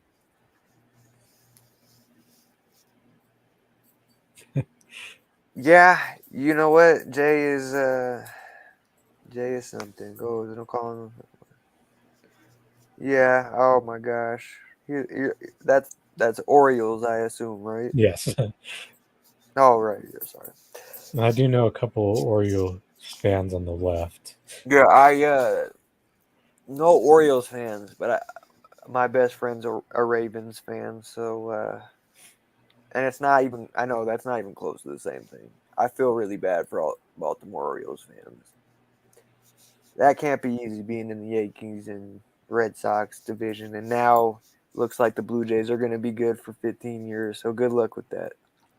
And the fact that when they finally did have a nucleus of a decent team, that it pretty much just fell apart just like that, especially from the moment that they had to trade Manny Machado. Yeah, I think that was for a multitude of reasons. I think that's because Chris Davis started getting Turned not as into a strikeout king. right. He wasn't as good as he was at one time. I mean, dude, when Dylan Bundy's your best pitcher, that's gonna be tough, dude. And I know Alex Cobb was decent for a little bit, but he always looked kind of date rapey to me. Yeah, there's something wrong with Jay Cutler. Let's just be honest. He was never a happy dude. I think he probably got serious anger issues, if we're being honest. Like probably a narcissist too, with the way he talks about himself and others. I don't know. I just never like. I tried to support Jay on the field. It wasn't a thing where off the field. It was like, yeah, I'd love to know who that guy is. That was never the situation. Though I Ironic, thought he got a bad rep in Denver, though. yeah, ironic for a guy who comes from Santa Claus, Indiana. Right, right. How you not jolly, dude? It literally doesn't make sense. It's in your blood. I will say I saw some of the like footage of him and his wife together when they were going through that stuff, and they both seemed very petty. They enjoyed getting under each other's skin. So hard to say, man. But look, if you're with Jay Cutler, you probably want to get under his skin too. Just looks like one of those guys. So, does anyone in the chat spend too much time watching trashy reality TV? Because I know that's definitely not my thing. I'll tell you, in back in the day, when MTV kind of was more that like next parental control kind of crap like that. That was entertaining to me at one point. I will say I was never a fan of like real or what is it? Was it Real World or something like that? Yeah, Or I think that's yeah, one. I'm not into stuff like that really at all, or like Love and Hip Hop or none of that stuff. Like, yeah, I'm not too big. I like Catfish. Yeah, Catfish is funny. Like that's funny. You know, It's I don't. interesting, but at the same time, it also gets repetitive as Right, well. and I think all those shows kind of do, but they're fun at first. They're usually all pretty funny at first. I thought Next back in the day, Next used to just be so funny to me, bro. Like it was so good. They just get off the bus and be like, "Nope," and that's just so mean, bro. But it's just funny to me. But those ones with like houses, they just seemed like they try to make drama, and it's like scripting something, or it's like you see a lot of these Instagram or TikTok videos that are very like scripted, and you're like, well, it'd be funny if it was kind of real, but I think knowing that it's fake, it's just not that funny. So I think that's kind of like where people are at with reality TV. They know it's fake, so it's like, who cares? Yeah, the first celebrity lookalike that I ever got likened to. Huh? Uh, he's from the original Real World, Oh, Eric Nees. I think I know him, but that's I'm gonna hilarious. put up a picture of Go ahead. him for comparison. And this was back like 15 years ago when I was on some online forum, and Right. it's like, oh, post your picture, and people tell you who you look like. Yeah. Yeah. My lookalike is, I mean, what everyone says I look like is Justin Long from, yeah, you all know Justin Long, the actor. That's funny. So yeah, this was the first person I ever heard myself be likened to a lookalike of. That's pretty good. I get it with the beard. I do. I do. That's funny. Yeah, you know what? Right there, that picture that's like kind of in the middle right there. Yeah, right there. That's probably the close. Yeah, I see it. I definitely see it. I was probably more how I looked back in my clean shaven past. Right. But now If you that want, I'm sorry, a go ahead. single guy with no woman to complain about me not shaving, then this is Right. who I Yeah. am now. Yeah. Same thing. You could do that with me and Justin Long if you'd like, because seriously, it never ends. Even to this day, like I don't think he's been in a movie in 5 years, and people, you look like Justin Long. Like, all right, well, if I shave, I get it. But yeah, and as a kid, like when I was like 18, yeah, very much so. I understood it with longer hair. Stuff like WCSN saying stuff he got hooked on. That's funny. Yeah. Yeah, if like if it's actually like real, exactly. If there's something at stake, that makes it more entertaining for sure. I was gonna say not the one that's real world, but the one that's like versus where they do like the challenge or whatever it is. That's on MTV too. Like uh they'll live in a house, but the drama isn't the house. The drama is because they keep doing stuff. They do like challenges to like stay on the island or whatever. That shit, it's at least entertaining to me. Like there's something that people are actually fighting for. So I can't just do it. People are just arguing all day over nothing. Yeah, most definitely. I'm gonna say that the one of the first MTV shows I really got hooked on, like the non-animated ones, was that college show Undressed. Undressed. Why don't I remember that? Which one was that? What did they do on Undressed? It was just pretty much about a show about dorm life. Oh, okay. Yeah, see, I don't remember that. And I know you're a little older than me, so maybe that was like before I really started watching It MTV. wa- yeah, that was from the late '90s. Yeah. So there you go. I'm still watching Nickelodeon at that time, my guy. So Justin Long was in a movie a couple years ago where a mad scientist turned him into a walrus. That's what I mean, though, Kelly. He used to be in blockbusters. Now he's in stuff like that. So I'm sure. I've always liked Justin, though. He's a funny actor to me. And I'll say the most recent movie I think I remember him in is the last Die Hard, which at that point they're unbearable. So yeah, and I'm a Die Hard guy. So, but that last one wasn't very good. So So, have you watched much Naked and Afraid no, in your see, time? that's the one where they're like naked on the island and shit. Yeah, and you have to survive like 3 weeks on Right. some Yeah. random island. I've seen it like when I my ex used to like it, so we would watch it sometimes. But like I just yeah, again like and Fear Factor is similar. I feel like to that.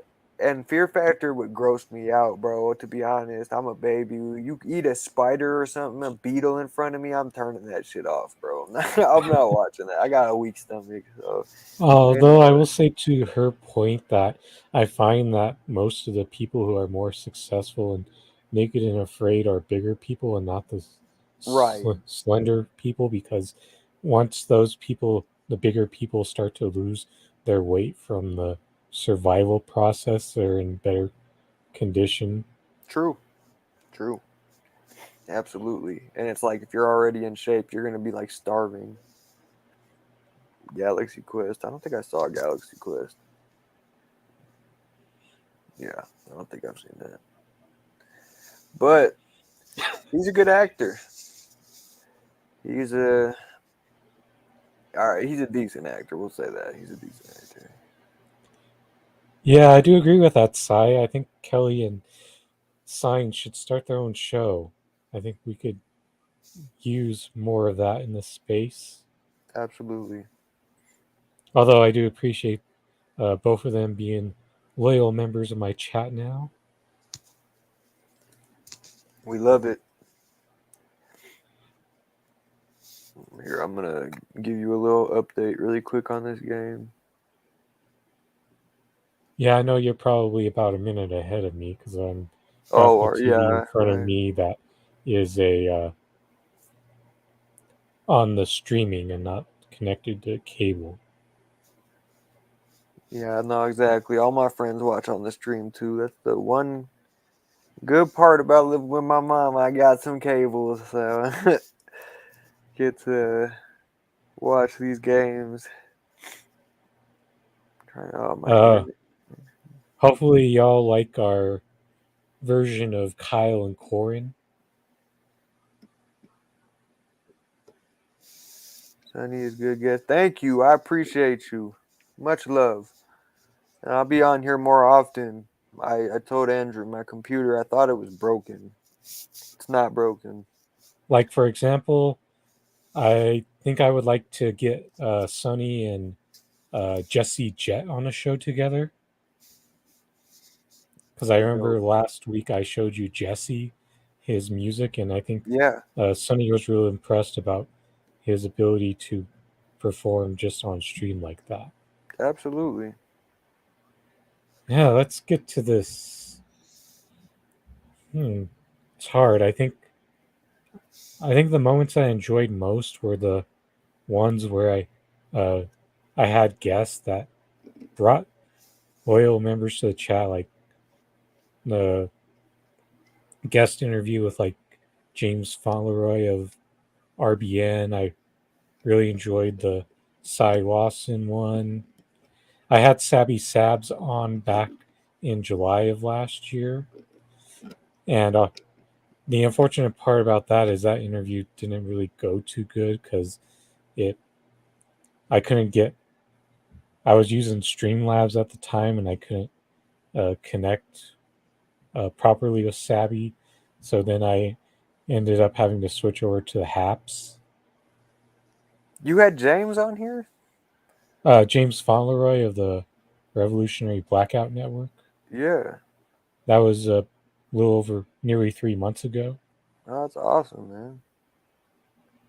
Then next Tuesday, I got Uncle Warren on the show. Thursday is supposed to be Marcus Cage. Craziest facts. That's a tough one because it feels like not that much is crazy about what you learn about the US empire, in my opinion, whether it's the 80 plus countries that they've done some form of war, sanctions, or blockade on, or the amount of money that it requires to stop homelessness. So I think it's hard to pinpoint a specific one.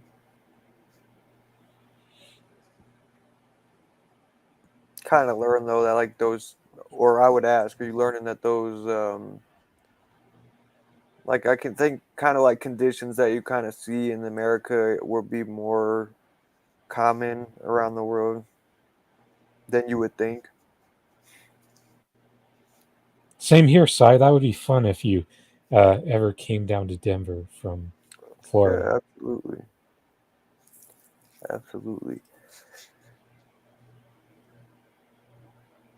Uh, no, but I do hope that we could get to a point where when we're in a like more of a socialist utopia to where we don't have to focus as much energy into like fighting for things and focus more on like trying to maintain things. Preach. And Andrew, I need 2 minutes. Do you mind if I get off really quick? And I'll be right Yeah, back. go for it. I'll I, just keep talking with the people in the yeah, chat. please, bro. Yeah, I'll be right back. I gotta check on my mom's real quick. Yeah, I'll just drop you off the screen. Then once I see you back up, I'll bring you back. Yep.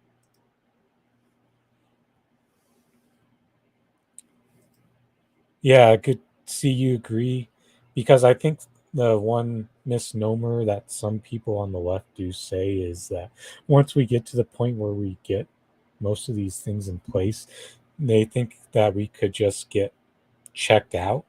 And I don't think that's true. I think that we will have to still advocate to make sure our current systems stay in place, or otherwise, you're going to be in a situation like the UK, to where there used to be more of a social democracy, and they're getting much closer to the neoliberal type of country that we're in the United States. But if you want to see how me and Sunny looked last year, I'll just pull up the screenshot of that first episode from last year. So yeah, that's how me and Sunny looked at this time last year. Then me in a larger form, close to clean shave, little mini fro, because my hair, I have the type of hair that just stands up for like 3 or 4 months before the weight of it starts to fall down on its own. So that's how it's always been as a kid. But yeah, that's how we looked last year. And you know, I what happened to this app Haps? It's pretty much gone. And that's pretty crazy because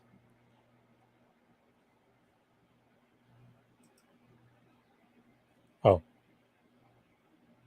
we're we're still here.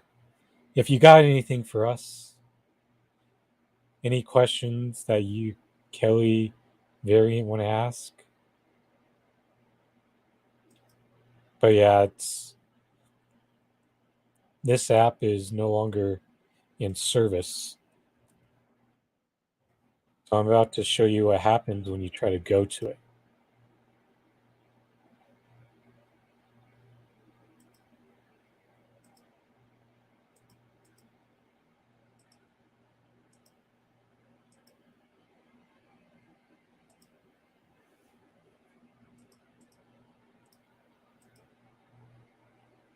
Yep, and it's pretty crazy because not I used it at first because I knew it was a free platform that.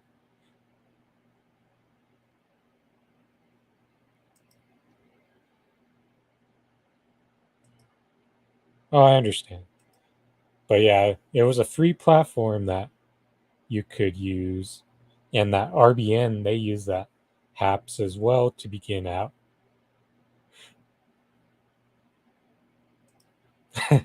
Yes, I could tell, Sai.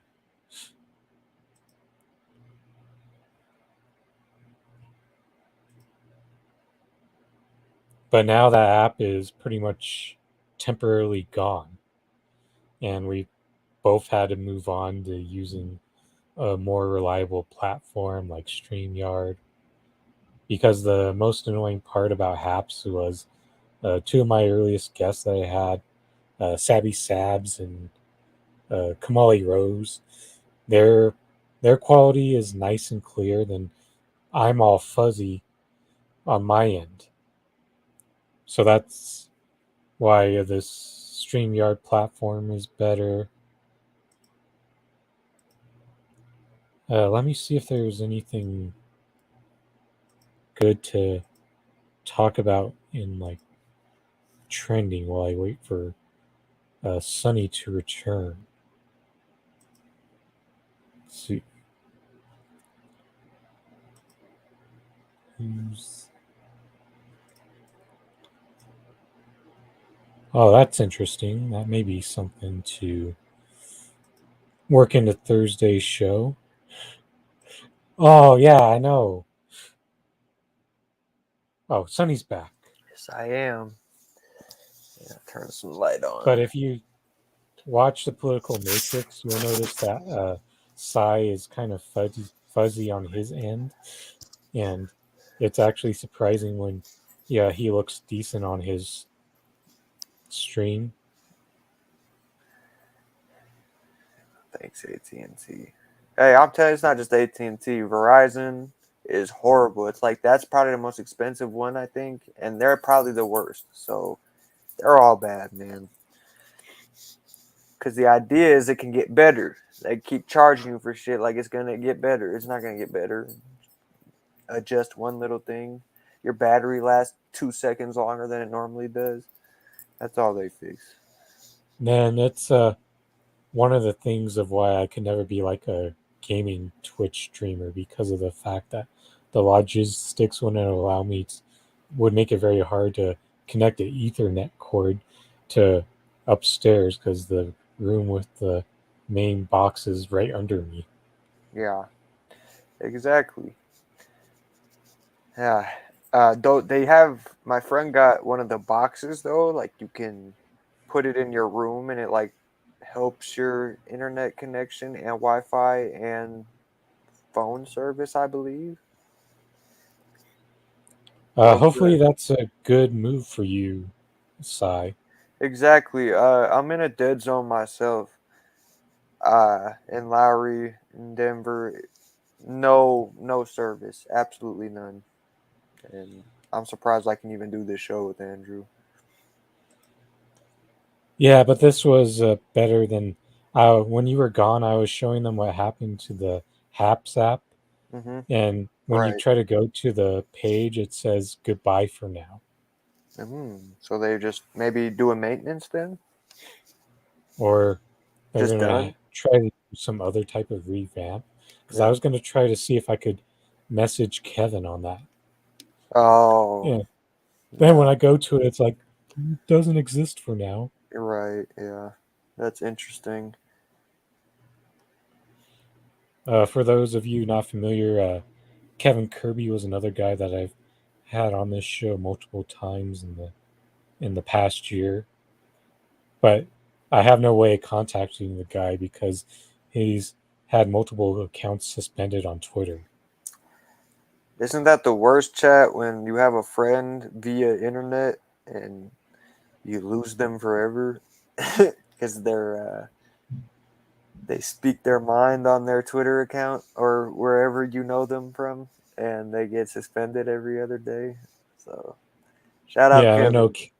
Yeah, I know Kevin's a pretty outspoken Yes, he is, communist. and rightfully so. Well, leftfully so, I'll say. Yeah.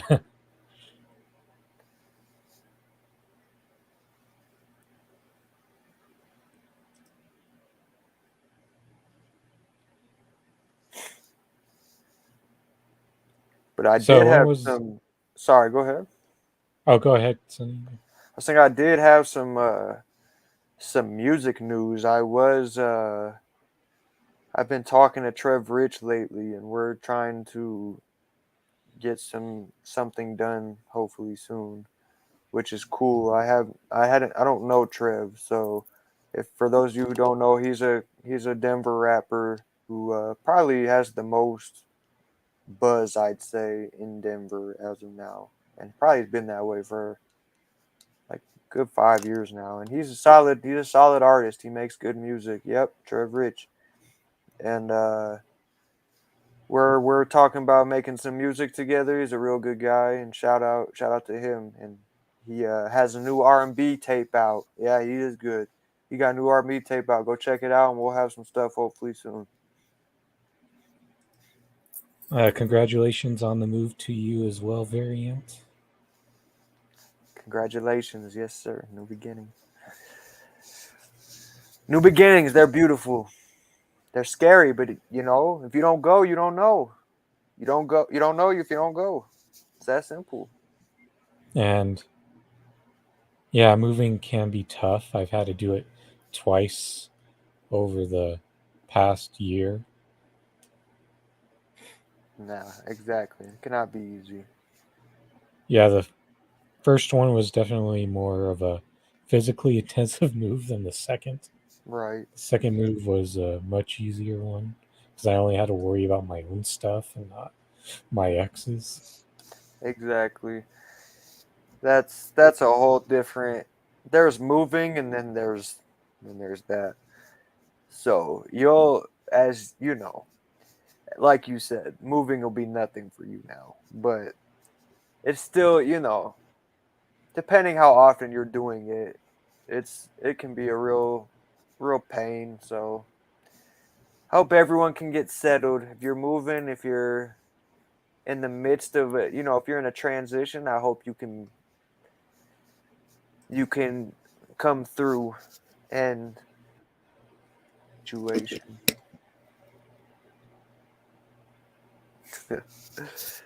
Oh yeah.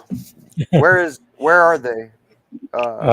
They, I saw a few messages back that they were in the downtown area of their city. Got you. So yeah, you know, airplane is a must see. Basketball, disco, terror, smoking tickets. Yeah, that sounds great. That sounds like Soul Plane, but 30 years earlier. South Florida. That's where you're moving to. Hey. Well, I think that's where he's at now, but he's moving Oh, away from the downtown area. got you. Got you. Got you. So, well, I'd assume he'd say Miami. He's in Miami, but yeah, my good friend he does a lot of business in the Keys. He's a guide, so I hear good things about South Florida. If you can be in the right area, I heard it's very chill. Though it's crazy, and we know there's a reason it's Florida Man on Reddit, but you got to give Florida a fair chance. I just hear about so much crazy stuff when it comes to Florida, man. So be safe out there. Yeah, I've heard. I think just Florida in general, my man, is wild. If we're being honest, because I hear that about damn near every city that, like, I've heard Jacksonville's off the chain lately, and Miami, of course, is Miami, and you don't hear much about Orlando because of I think it being a more resort city, like overall, but there's new rappers. Like I always try to like stay in tune with the new rappers and where they're coming from. And Florida in general just has a lot of new rappers who look like they've been through some shit and they come through any part of. Yeah, I'm telling you, Orlando. It seems like it's one of those places where it's like it's famous, and you have Disney Resort, but then you go if you take a wrong turn in Orlando, I feel like it could be trouble. I mean, that's just how I feel about anywhere in Florida. Tallahassee, even like it's Florida is crazy, man. Sarasota, like just anywhere. The Keys, Yeah, now even. that you brought up Jacksonville, that made me think of Sky Daddy and how the troll farms will pretty much uh, kill her Twitter account whenever she tries to get back on. Oh yeah, man, those trolls, they're Yeah, relentless. there's certain people on Twitter where if you're a known entity for being someone who speaks their mind and it doesn't matter. And she was the type of voice who would pretty much upset everyone atop across the whole political spectrum. So Yeah, she would have people coming after her and mass reporting her. yeah. Shout out to her And she though. was supposed to be someone that had a more regular show. Shout out to her. That's tough. You can't say the truth. The truth. I thought that Elon buying Twitter though was supposed to be like kind of the end of that type of thing. I know the other side of it is like you're gonna see a lot of bullshit. You're gonna see a lot of fucked up shit. But I thought we were supposed to be able to speak our mind, say the truth. But I haven't seen much of a difference. I think you still get kicked off if you insult somebody higher up or whatever. I don't know. Oh, I'll play a video that is a bit related to the whole Elon Musk thing, Hmm. since didn't really have much serious stuff planned, but since we got into it, I just thought about this video from Nina Jankowicz, that new uh, Ministry of Truth director personality. Here, the wild shit she said about this. Biden's new disinformation czar wants trustworthy, verified people like her to be able to add context to other tweets. And I am eligible for it because I'm verified. But there are a lot of people who shouldn't be verified who aren't, legit, in my opinion. I mean, they are real people, but they're not trustworthy. Anyway, so verified people can essentially start to edit Twitter the same sort of way that Wikipedia is, so they can add context to certain tweets. So just as a easy example, not from any political standpoint, if President Trump were still on Twitter and tweeted a claim about voter fraud, someone could add context from one of the 60 lawsuits that went through the court, or something that an election official in one of the states said, perhaps your own Secretary of State and his news conferences, something like that. Adding context so that people have a fuller picture rather than just an individual claim on a tweet. Well, that's positive, right? But can't that could be bad too, couldn't it? No, the scary part about that is if you're if you have a view on an issue that isn't goes against like the corporate narrative, then they're gonna. It Oh, sounds like they'll they would edit your right, thoughts right, rather than exactly. using good discourse to Right. try to Sorry. get you to change your mind, The because that's optimistic side of me was like, yeah, like okay, that's more information. Good. No, yeah, I get you. That sounds like U.S. education system. So that's fantastic. and the fact that this is what liberals have become these days is people who would rather not try to win you over with persuasion and argument, and instead try to thought police you, uh, close down uh, intercourse, discourse. Yeah, but no, I mean, exactly. Just it's just so obvious, bro. Like we talked about very early in the show about things that have changed. I think it's more important about what hasn't changed, and I really think we need to be more on it about that because we held Trump to this standard that we need to hold Biden to, or we don't get anywhere. And I just don't. He hasn't done anything, and I just don't see the same outrage. I don't see it, not even close. And you could argue like Joe not doing anything is different from when Trump would not do anything because Trump is a threat to World Oh War yeah, I II. played that about a little over a week and a half ago. Except I called her Mary Poopins.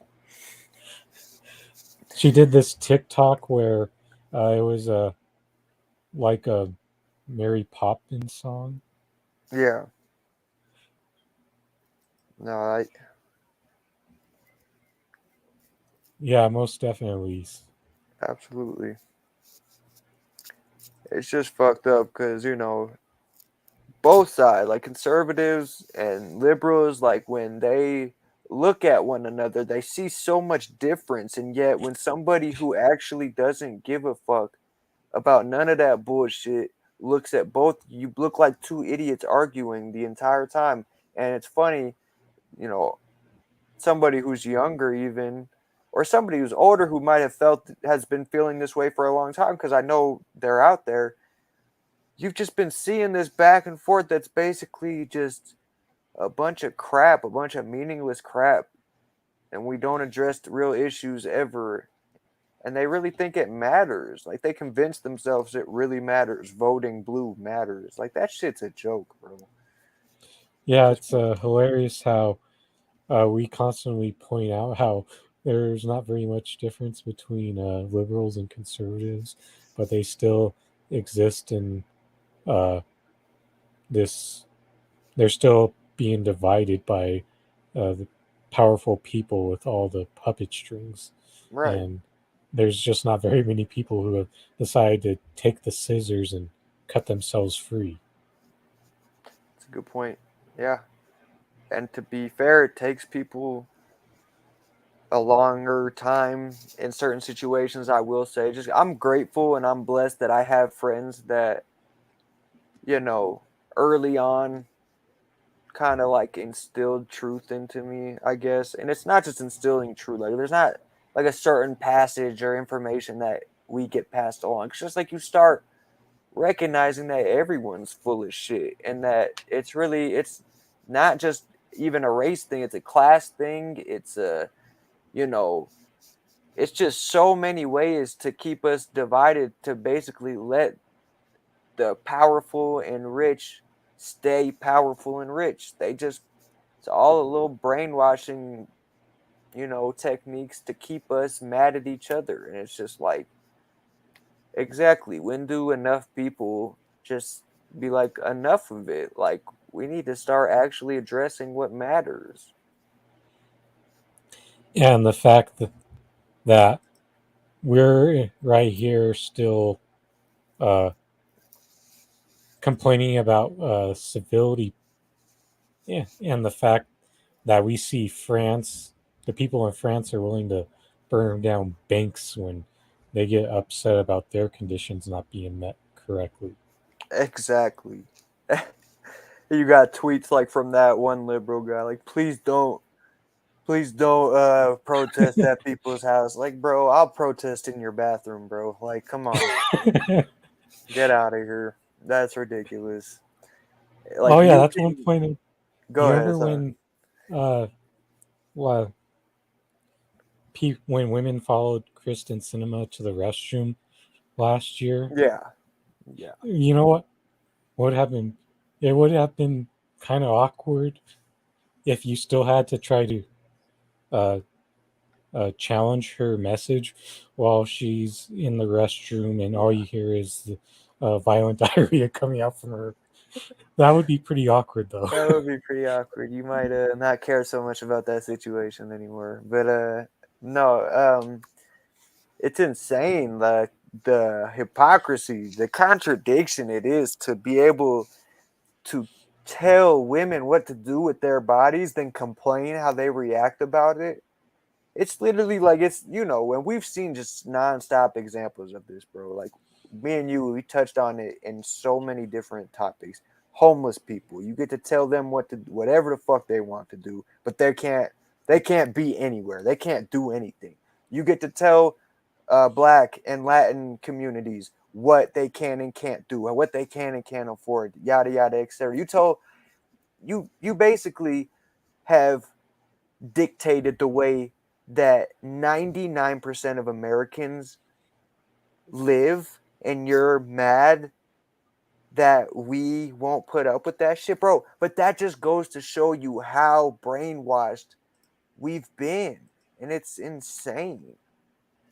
America is a bunch of And exactly. It's like that's the sad part. Even though some of these people, I think they would like to be more fighters, but the system has put them in a place to where they already have to have them working 2 to 3 jobs and hardly have any time left to join the fight. exactly, and the dream literally becomes dreaming.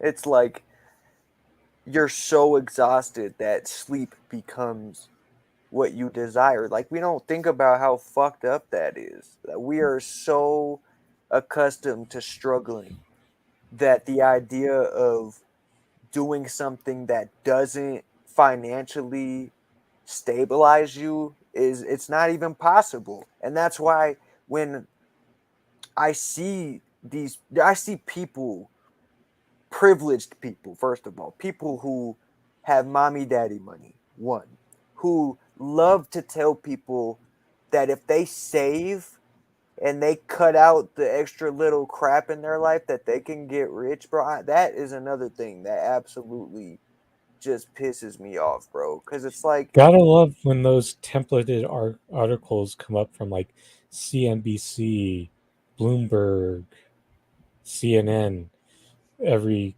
2 to 3 times a year. or even the dude who's on YouTube a lot. I know if you know who I'm talking about. He's like, well, "You're not working hard enough." Like, bro, you can't work hard enough in a system that exploits people. There's just no beating that. I don't care what you say. Sure, a couple of examples will be lucky enough to take advantage of that. And there's a reason, bro, that the richest people in the world are the scummiest people in the world. Okay, let's not get that confused. I just can't, man. So, to people who are struggling, like paycheck to paycheck, and I hate like to eat. I don't even have it. I just say do your best, and like that's literally what I tell people. You do your best. They're born on third and think they hit a triple. That's like an exact quote from like what Greg Popovich said, and I love it. It's like, bro, how delusional can you be, bro? Don't talk to me about money, bro. Give me money. How about that? Or you can fuck off. That's basically where I'm at with it, bro, cuz way too many takers, not enough givers, not enough people who care about humanity. It's a joke. My So this husband comment from Kelly M. My husband tried to get the maintenance employees at the elite golf course in their route. here to unionize for better wages and benefits, and their route too afraid to lose their shitty jobs. Well, shout out. We need more unions. And it's like we have way too many people that love to hang on examples of unions that don't work. That doesn't mean we don't try. You you stop trying, I guarantee you that minimum wage will get lower, bro. And these inflation rates are getting higher. It's you could keep And pretending it's something it's not as long as you want. It's not gonna do nothing.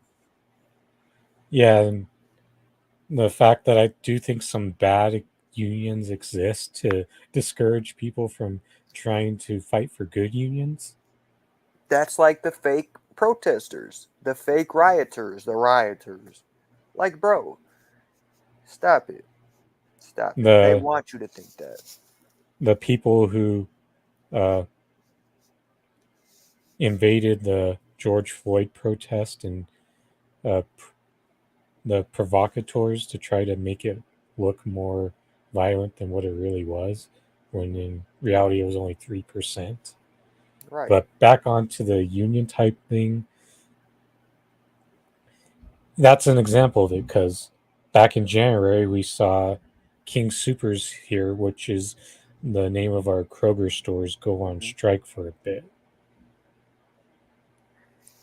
And I didn't see nearly enough people participating in that. Now, granted, I don't shop at King Supers anyway. Luckily there's a Safeway right next to me, and look, I'm sure that Safeway got some similar bullshit. I'm sure 95% of these corporations have a similar issue. Amazon surely does, though I saw somebody was successful in getting a unionization or when in one of their departments. I can't remember where it was, but that we need more stuff like that, bro. We got to push the fact that people can win when they not only organize, but when they get up off their ass and they try to get something done. Because the only thing the government, they don't want to deal with any type, like anything. If you make them feel uncomfortable, bro, you can make them budge. You can make them budge, but you got to make them fear that it's actually the majority of us, which is the problem, because not enough of us care about that shit. Yeah, and I think that while I do understand some people do have valid fears of the struggle for trying to find a new job if unionization failed, Right. and but at the same time we also do need more people uh, who are like, so what if I lose my job for a bit? I don't have much else to lose at this point.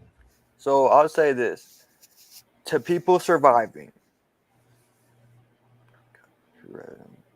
I do remember this, Kelly. Yeah, they wouldn't surprise me. I don't know. They like to keep stuff They like that from you. Yeah, they decided to go. They wouldn't continue to pay the increased wages from the beginning of COVID. Then they started to shut down a couple stores rather than continue to pay. Right. And I saw way earlier in the Kellogg's was going through an exact same thing. Like people were having to work 18 hours straight.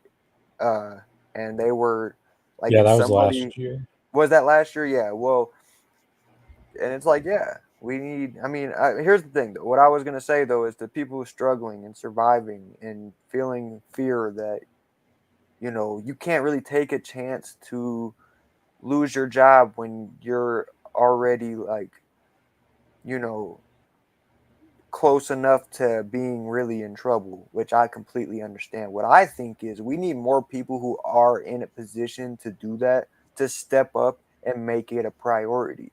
And I'll be honest, people like me, we need people like who are, I might not be a rich guy. Look, I like I said, I take care of my mother who is on disability, which is it's a blessing. She was able to work 30 years and receive that, and they were almost trying not to give her that. But even then, and I got to take care of her, and it sucks when I try to like find a job that is able to accommodate the schedule I have to have with her. We need more people like me to be able who are able to take that hit for whatever how long it is. I'm not saying it's got to be like a certain amount of time or it's got to be a certain amount of work. I'm just saying we need more people who are able to take that pressure off of people who literally can't take a break, if that makes sense. That if they take a break, they might not eat that week. If they don't if they take a break, they might not pay rent that week. You know what I'm saying? And I get it. We do need more people who are willing to kind of lose something that really doesn't mean much anyway. But survival is a tricky thing. When people are at the edge like that, that's when it's hard to tell somebody like what to do. And like again, I just would say if you are in a position where you can help somebody who, you know, I just feel like I look at it like this. If you're not somebody who worries about paycheck to paycheck, you're in a position to help somebody. And whether you might even be a little worried about it. Exactly, but you won't get anywhere without helping somebody, bro. I'm telling you. And that's I love that. It's a great way to put it. So that's all I tell people. I'm like, and then people ask me how do I help? How do I do that? You're always telling people they need to do more. And I'm like, bro, it's really not that complicated. Like, you just pay attention. It's really not. Yeah, and that's where I think we need that parallel structure of mutual aid to come in and be able to relieve more people. That way, they feel like they're in a better position to take those type of risk. But the Exactly. problem is with that, we don't have enough good uh, millionaire class traders to help boost mutual aid because right now the majority of the good mutual aid that we have going on is from people like us who are just Right. mainly supporting it with the little bit of spare money that we have to use on it. And that's like my main goal, Andrew, is like if I can ever, and we talk about this all the time, me and my friends, we're like, it's just not possible for us to have like so much money and be able to like watch other people struggle. I don't relate to people who have like what I'm saying? Like so much money. And it's like, dude, you can help. And they're so narcissistic or they're so caught up and they're like, I'm a grinder, like what all that shit, bro. That they don't help at all. I just won't relate to you. I can't. I won't do it. My main goal is not money. My main goal is not to flourish in a fucked up system that fucking destroys the majority.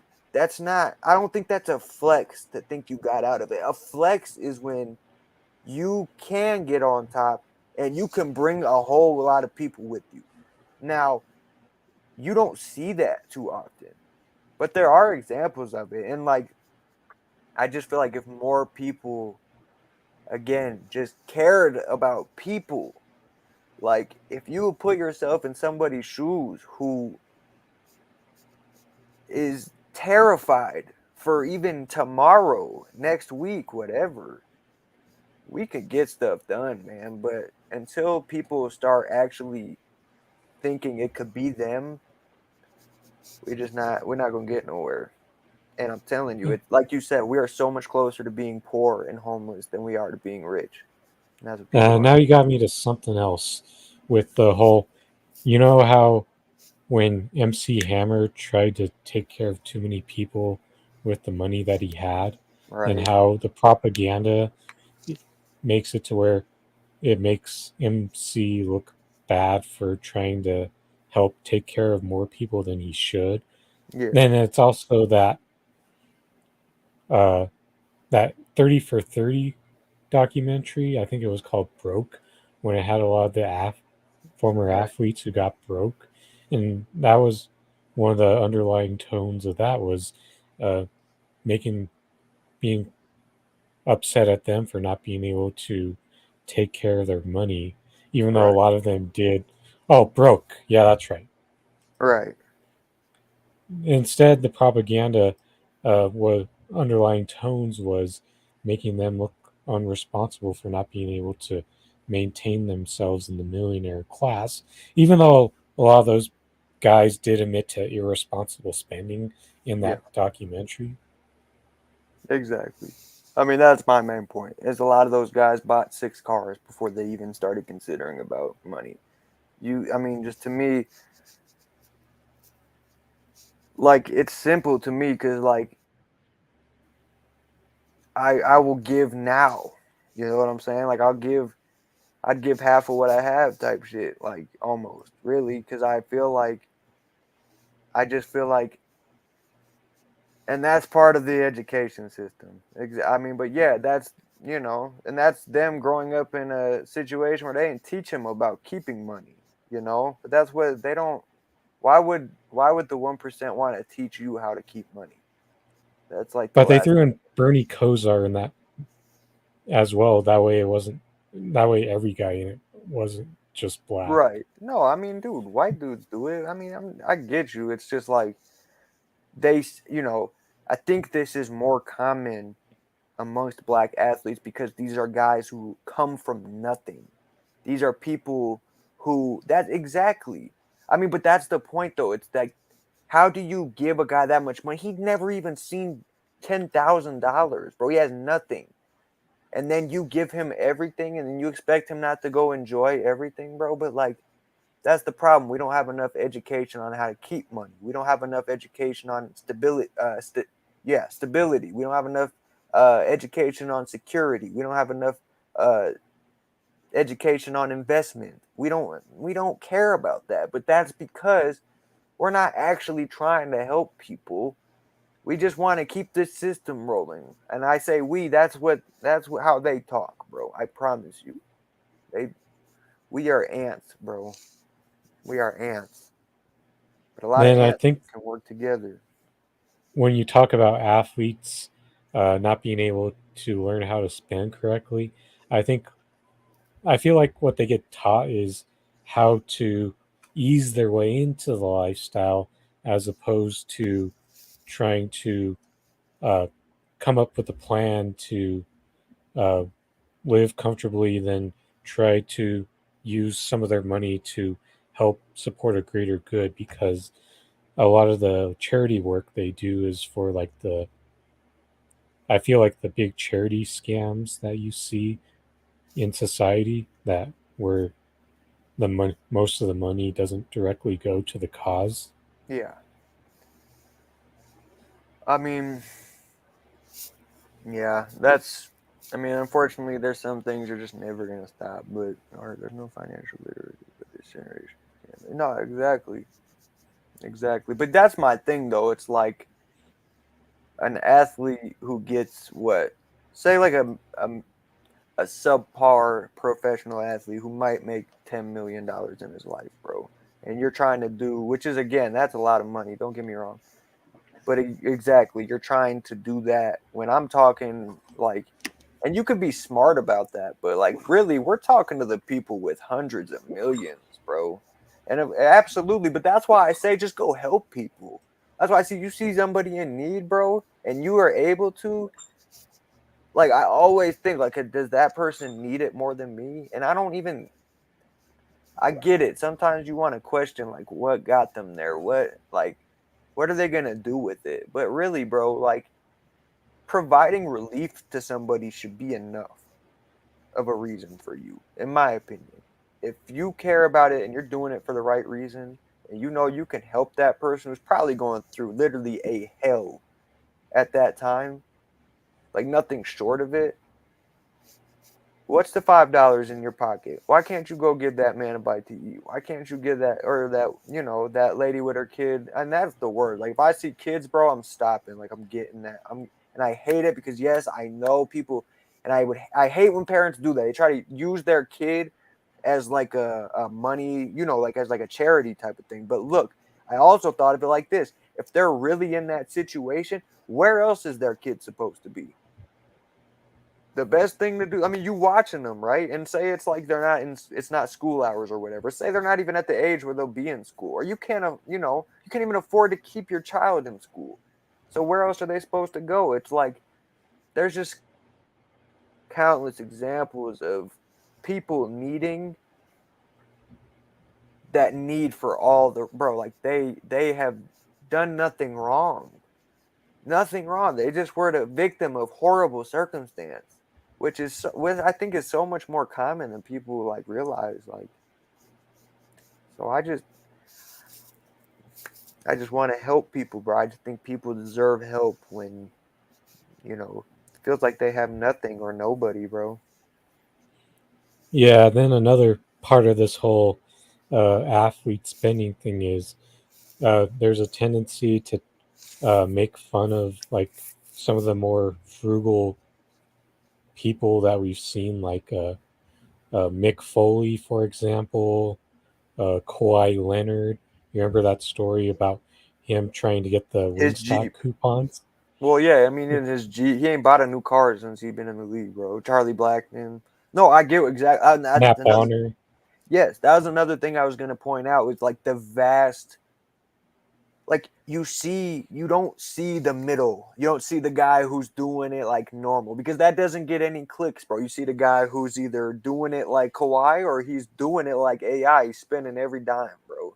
And it's like it makes sense, because the media, that's a fucking thing when you try to like use the media as a source of like what's important. That I just feel like that's not a good way to use it, because they're just trying to get views, bro. So it's like, but because I feel like that's what they talk about. Like that's the reason they talk about Kawhi. It's like, look, he spends nothing. Where it's like, you know, like when He's still AI trying just to get coupons at right, Wingstop or exactly. It's like Subway. this cheap bastard, bro. Or guys who are taking advantage of NFTs or whatever, bro. Like it's like, how come we can't just see the middle example? The dude who did like invest, he didn't overspend, he helped, he he doesn't like, you know what I'm saying? Like, but we don't. That's not gonna draw any attention. So it makes sense. So what's everyone's favorite wing flavors? Since I mentioned Wingstop.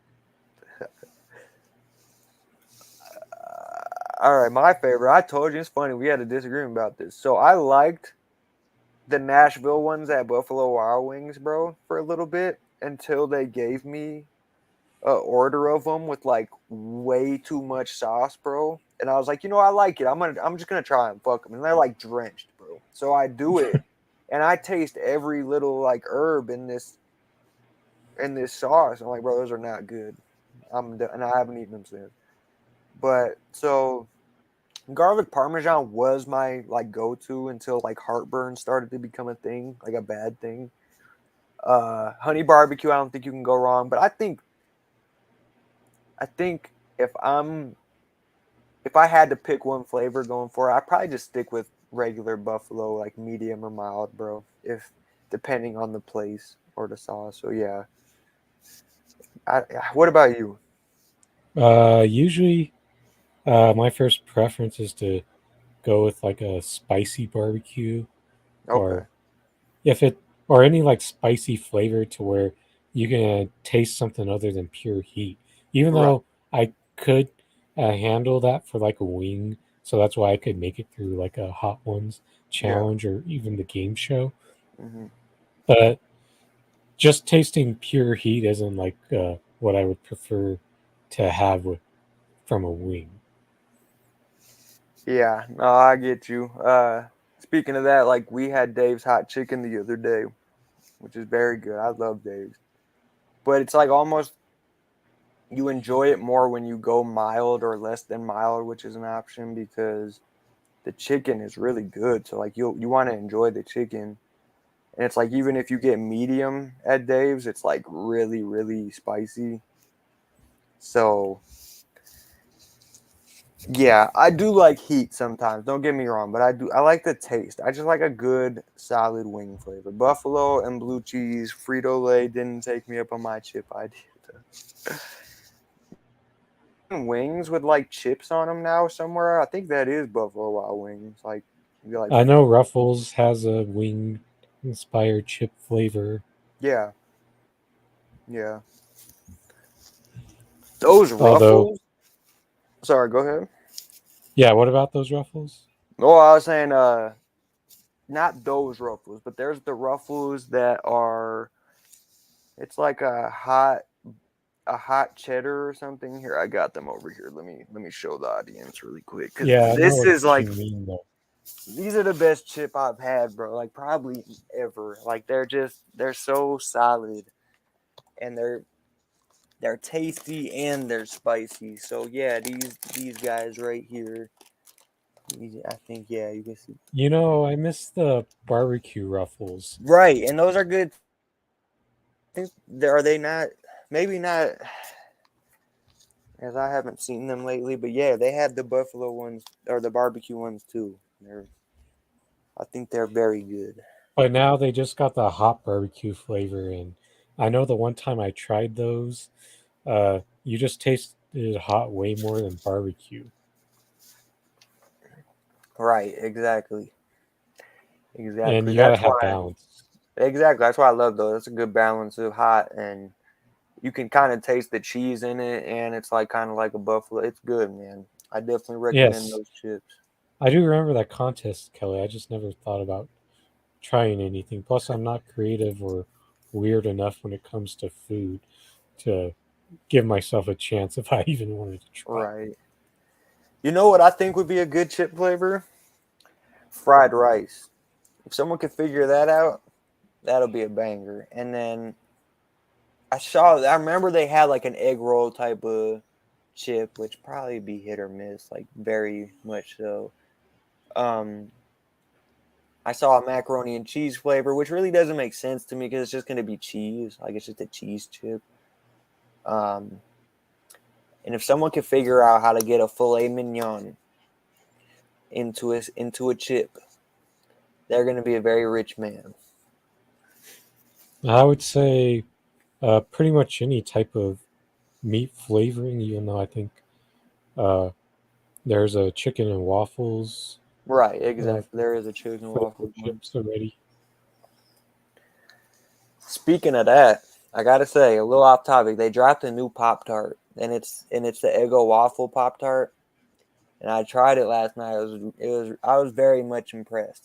It's probably like my favorite Pop Tart that I've had in a long time. I'm really not a Pop Tart guy anymore, but that shit was good and tasted literally just like a waffle. Yeah, I don't think they've quite figured out that in previous iterations, but you could be onto something with that review. Exactly. Yeah. No, I really do. I have. I remember they did try that, but and they're still. And I give. I've never eaten a Pop Tart. Yeah, I don't blame you. I mean, seriously, My what a favorite bad is breakfast. favorite flavor is cherry, and then after that, I think it's probably cinnamon. Yeah, cherry's good. My mom, that's her go-to is the cherry. The cinnamons are good. I'm a s'mores guy, to be honest with you. I do s'mores uh, Pop Tarts. I like the fudge sundae one too because I'm just such a sugar tooth dude. But I'm telling you, the Eggo waffle one was very impressive. And then they tried to do like the pretzel ones, pretzel Pop Tarts, and those were not good. Just did not the texture. It just didn't work. Not a Yeah, I think good. I tried the peanut butter flavor of Right. that one. It just wasn't good, bro. I was expecting more, but yeah. Oh wow! Now look at Phoenix beating the Yeah, I brakes off noticed of that game Dallas. got blown wide open. Yeah, wide I think open. Dallas has only scored like 3 or 4 points since halftime. 5. 5. Yeah. Mm-hmm. That's embarrassing. Oh, yeah. Did you see this story, Sonny? Yes, I did, and it's.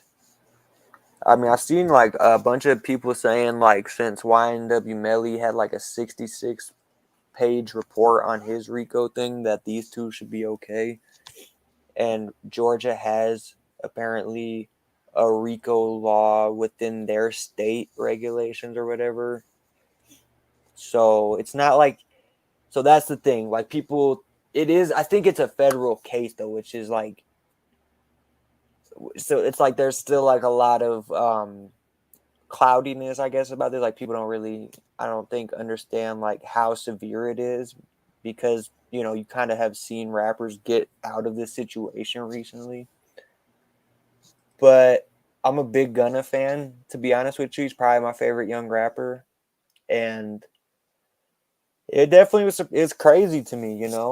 Uh, but again, like, it doesn't surprise me at all with Young Thug because you've heard a lot. Like, if you are a hip hop fan, you've obviously heard a lot about Young Thug's reputation. He seems to be very about what he raps about. So, uh, it's hard to like wish the best. Like I don't know what to like even say it in terms of that. I would say like, yeah, I guess I wish him the best of luck because honestly, who knows? Like the feds probably are very dirty with their business. If you want to be honest, like they probably did a lot of grimy ass stuff to get, or they do a lot of grimy ass stuff to get into a position where they can do this type of stuff with rappers and not even just rappers, just people who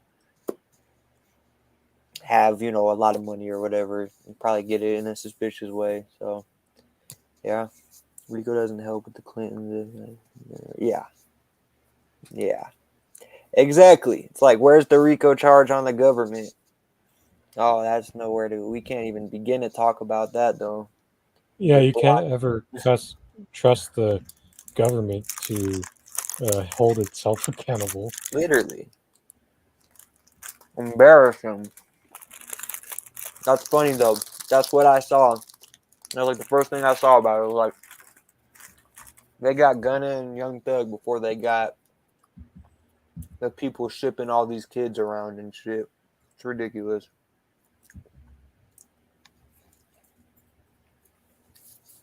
So, do you know anyone within the rap scene who would have the type of laundry list if they ever got caught? I hate to be that guy. Um, well, I think you see it though. Like you've seen Kodak Black be in the news a lot for, like, he can't stay out of jail. NBA YoungBoy doesn't seem like he, and he's another one that I forgot. He beat like a RICO thing in Louisiana. So who was the one? So like this whole thing with Young Thug too is funny because people are saying they would have had to have a snitch to get this far, and there's rumors that Thug's people kind of revealed that he had put another hit on YFN Lucci, who, if you guys don't know, is another rapper. I believe YFN's from Atlanta. And YFN's group is another group that came up on that report that was supposedly the gangs that are connected to this RICO thing. There's like 25 different gangs who they're looking at. YSL was on there. 4PF, which is Lil Baby's Four Pockets Full. They were involved with that. Look, man. And then, yeah, Bobby Shmurda just got home.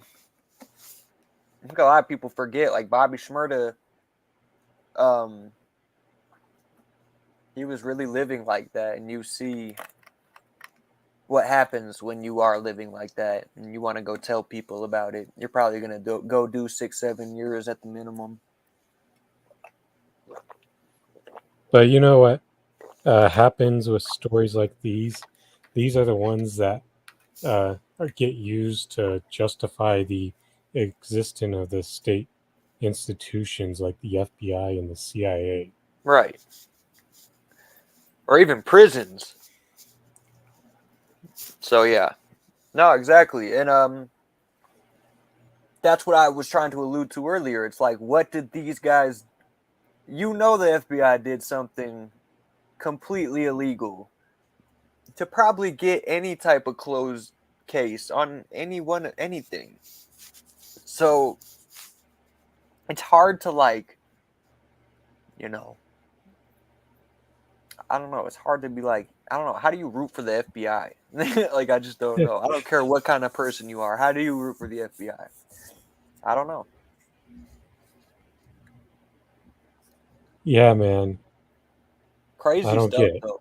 No, it's crazy stuff though, and it's something like 60 people. It's 58 people within their organization who supposedly is at risk for being in trouble. So when I heard that, it made me think, okay, that's 56 people that can take a charge for either Gunna or Young Thug. I'd be very surprised if either of them did like serious time, you know? It just seems like they're both so well respected. And that's where it's hard. If it's federal, there's not usually that option. But if it's state, they might have the option to throw that on somebody. According to the X-Files, the FBI was the good guys and the CIA were the bad guys. Well, there's got to be true. I never really got into X Files, but that feels so right. You know, wait, she said, so FBI good guys, CIA bad guys? Yes. I don't know, though. Feels like the FBI, like, And it Maybe. also reminds me of that Black Eyed Peas, Where's the Love, where in that song they throw shade at the state institutions. Yeah, it's a great song too. Legendary song. So it's funny how there's occasional moments where they are allowed to do that type of stuff. Exactly. As long as it's like, PG-13. But then you know what I'm saying? Because like if you go say like I'll kill a cop in a song, they won't. Yeah, they'll take that shit down. But if you say like screw the system, they're like Oh, you whatever. could say it as long as you're not really about it. You're good. Right. If it's watered down and I can tell you're not going to do anything about it, fine. But if you say that shit and I fear that you might be working with those people, you're going down.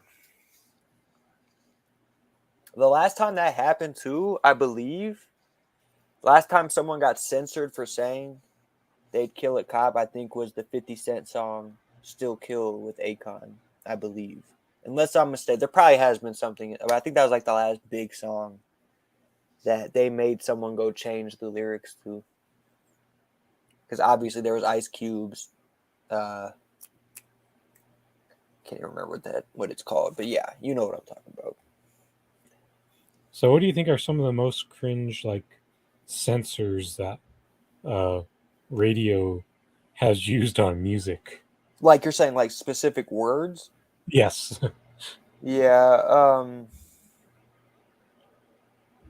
because there's moments where they censor some really or have altered versions for some really tame shit. No, exactly, and it's like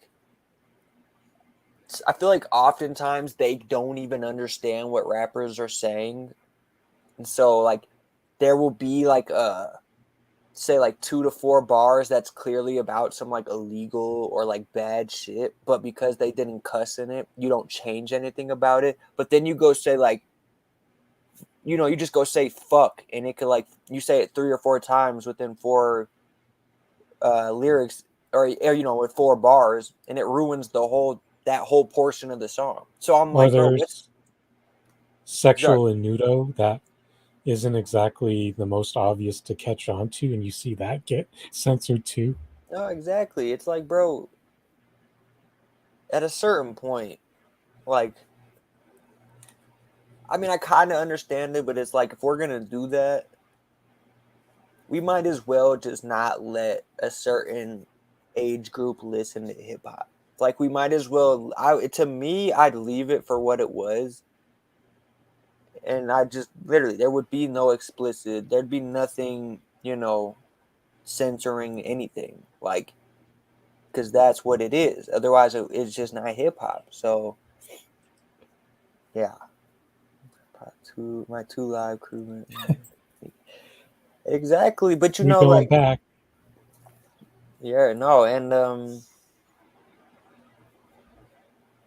it just doesn't make sense to me because again, you'll have these songs that the entire idea is about something explicit.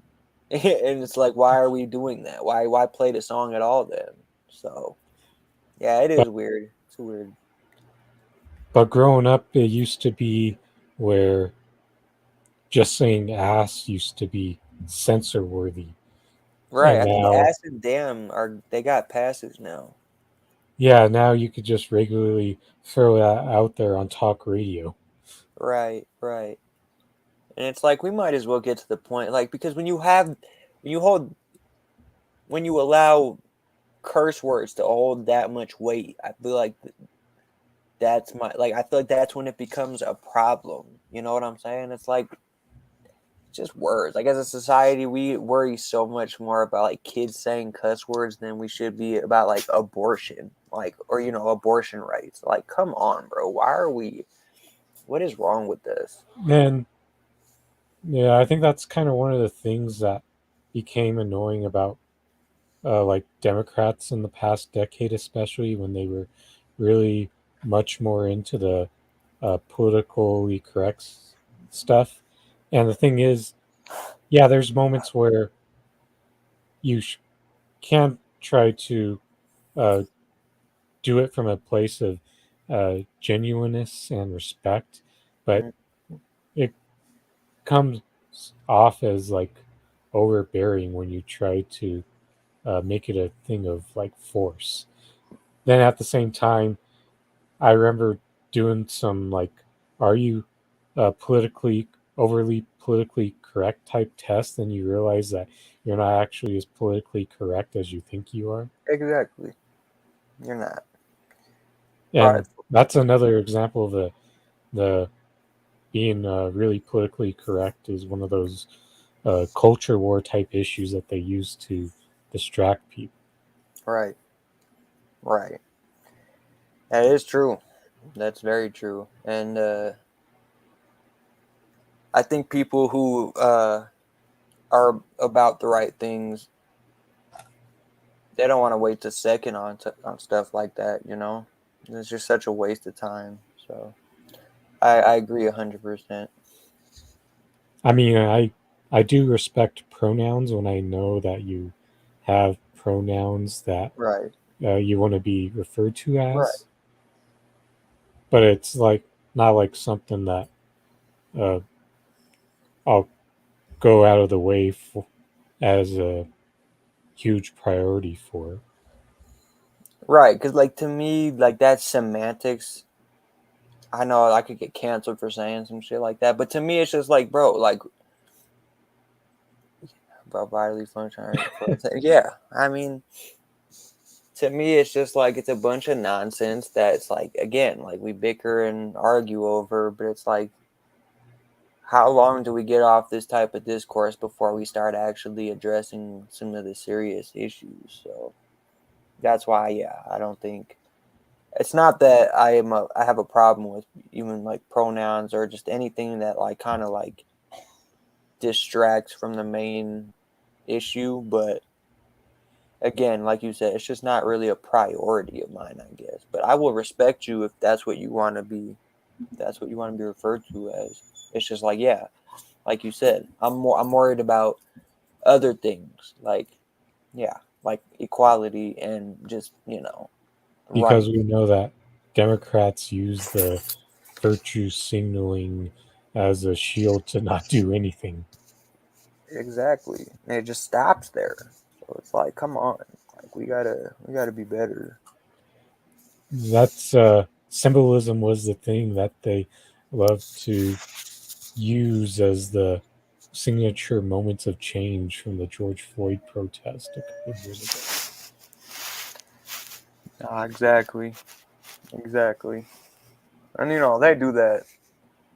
They do that every time. I mean, that's not just like a conservative thing, like where you start talking about a victim's or a person's history when it has nothing to do with it. That's a people thing. People feel like they need to know who somebody is before they can support a certain type of issue, which I really don't understand, but that's just how people are, I guess. How they're kind of like, yeah, it's kind of how they're raised, I guess. Yeah, pretty much. I think we're at a good point to come to an end on this first year special of our version of like the Kyle and Corin show where you got nearly 3 episodes in one. I loved it. Loved every minute. I appreciate you having me on here, bro, and thank you to all the chat and the listeners. You guys are amazing, and hopefully I'll see you guys soon. Yeah, so do you have anything to plug on your end, Sunny K? I just say again, like I always say, go check my music out if you're bored. Bye, Kelly. Appreciate you. And if you're bored or want to look up my music, Sunny K again, right here. I'm on all streaming platforms: Spotify, Apple, I mean, YouTube, Amazon, whatever you use, I'm on there. So go ahead, give me a look because I'll be dropping new music soon. Before I go, I wanted to introduce my guy because he's been sitting here whining the whole time. There you go. But yeah, Yep, I had to show the page off. I Only a appreciate couple it, bro. uploads so far. How when do you plan to upload next? Well, that's like the videos and stuff. So obviously that's way that's like a lot more that goes into that, way more expensive. But I'm dropping music very soon. So like I should have two new albums released in the year 2022, which I have a series called Do Callin', and obviously Volume 1 dropped in 17, Volume 2 dropped in 18, and Volume 3 hopefully drops in 2022. And I appreciate all of you guys, and thank you for having me, Andrew. Yes, glad you came back on. So, a couple of things real quick on my end. Marcus Cage, Cy Lawson's co-host on the Political Matrix, is supposed to be here on Thursday, 9:15 p.m. Eastern on the Rochford Files. Also, as usual, please, oh, good night to you, Variant. Night, guys. Please go subscribe to me on other platforms like Twitch, Do it. Odyssey, and Rumble. You better do it. And with that being said, this is Andrew Rochford saying goodbye and good night. Peace.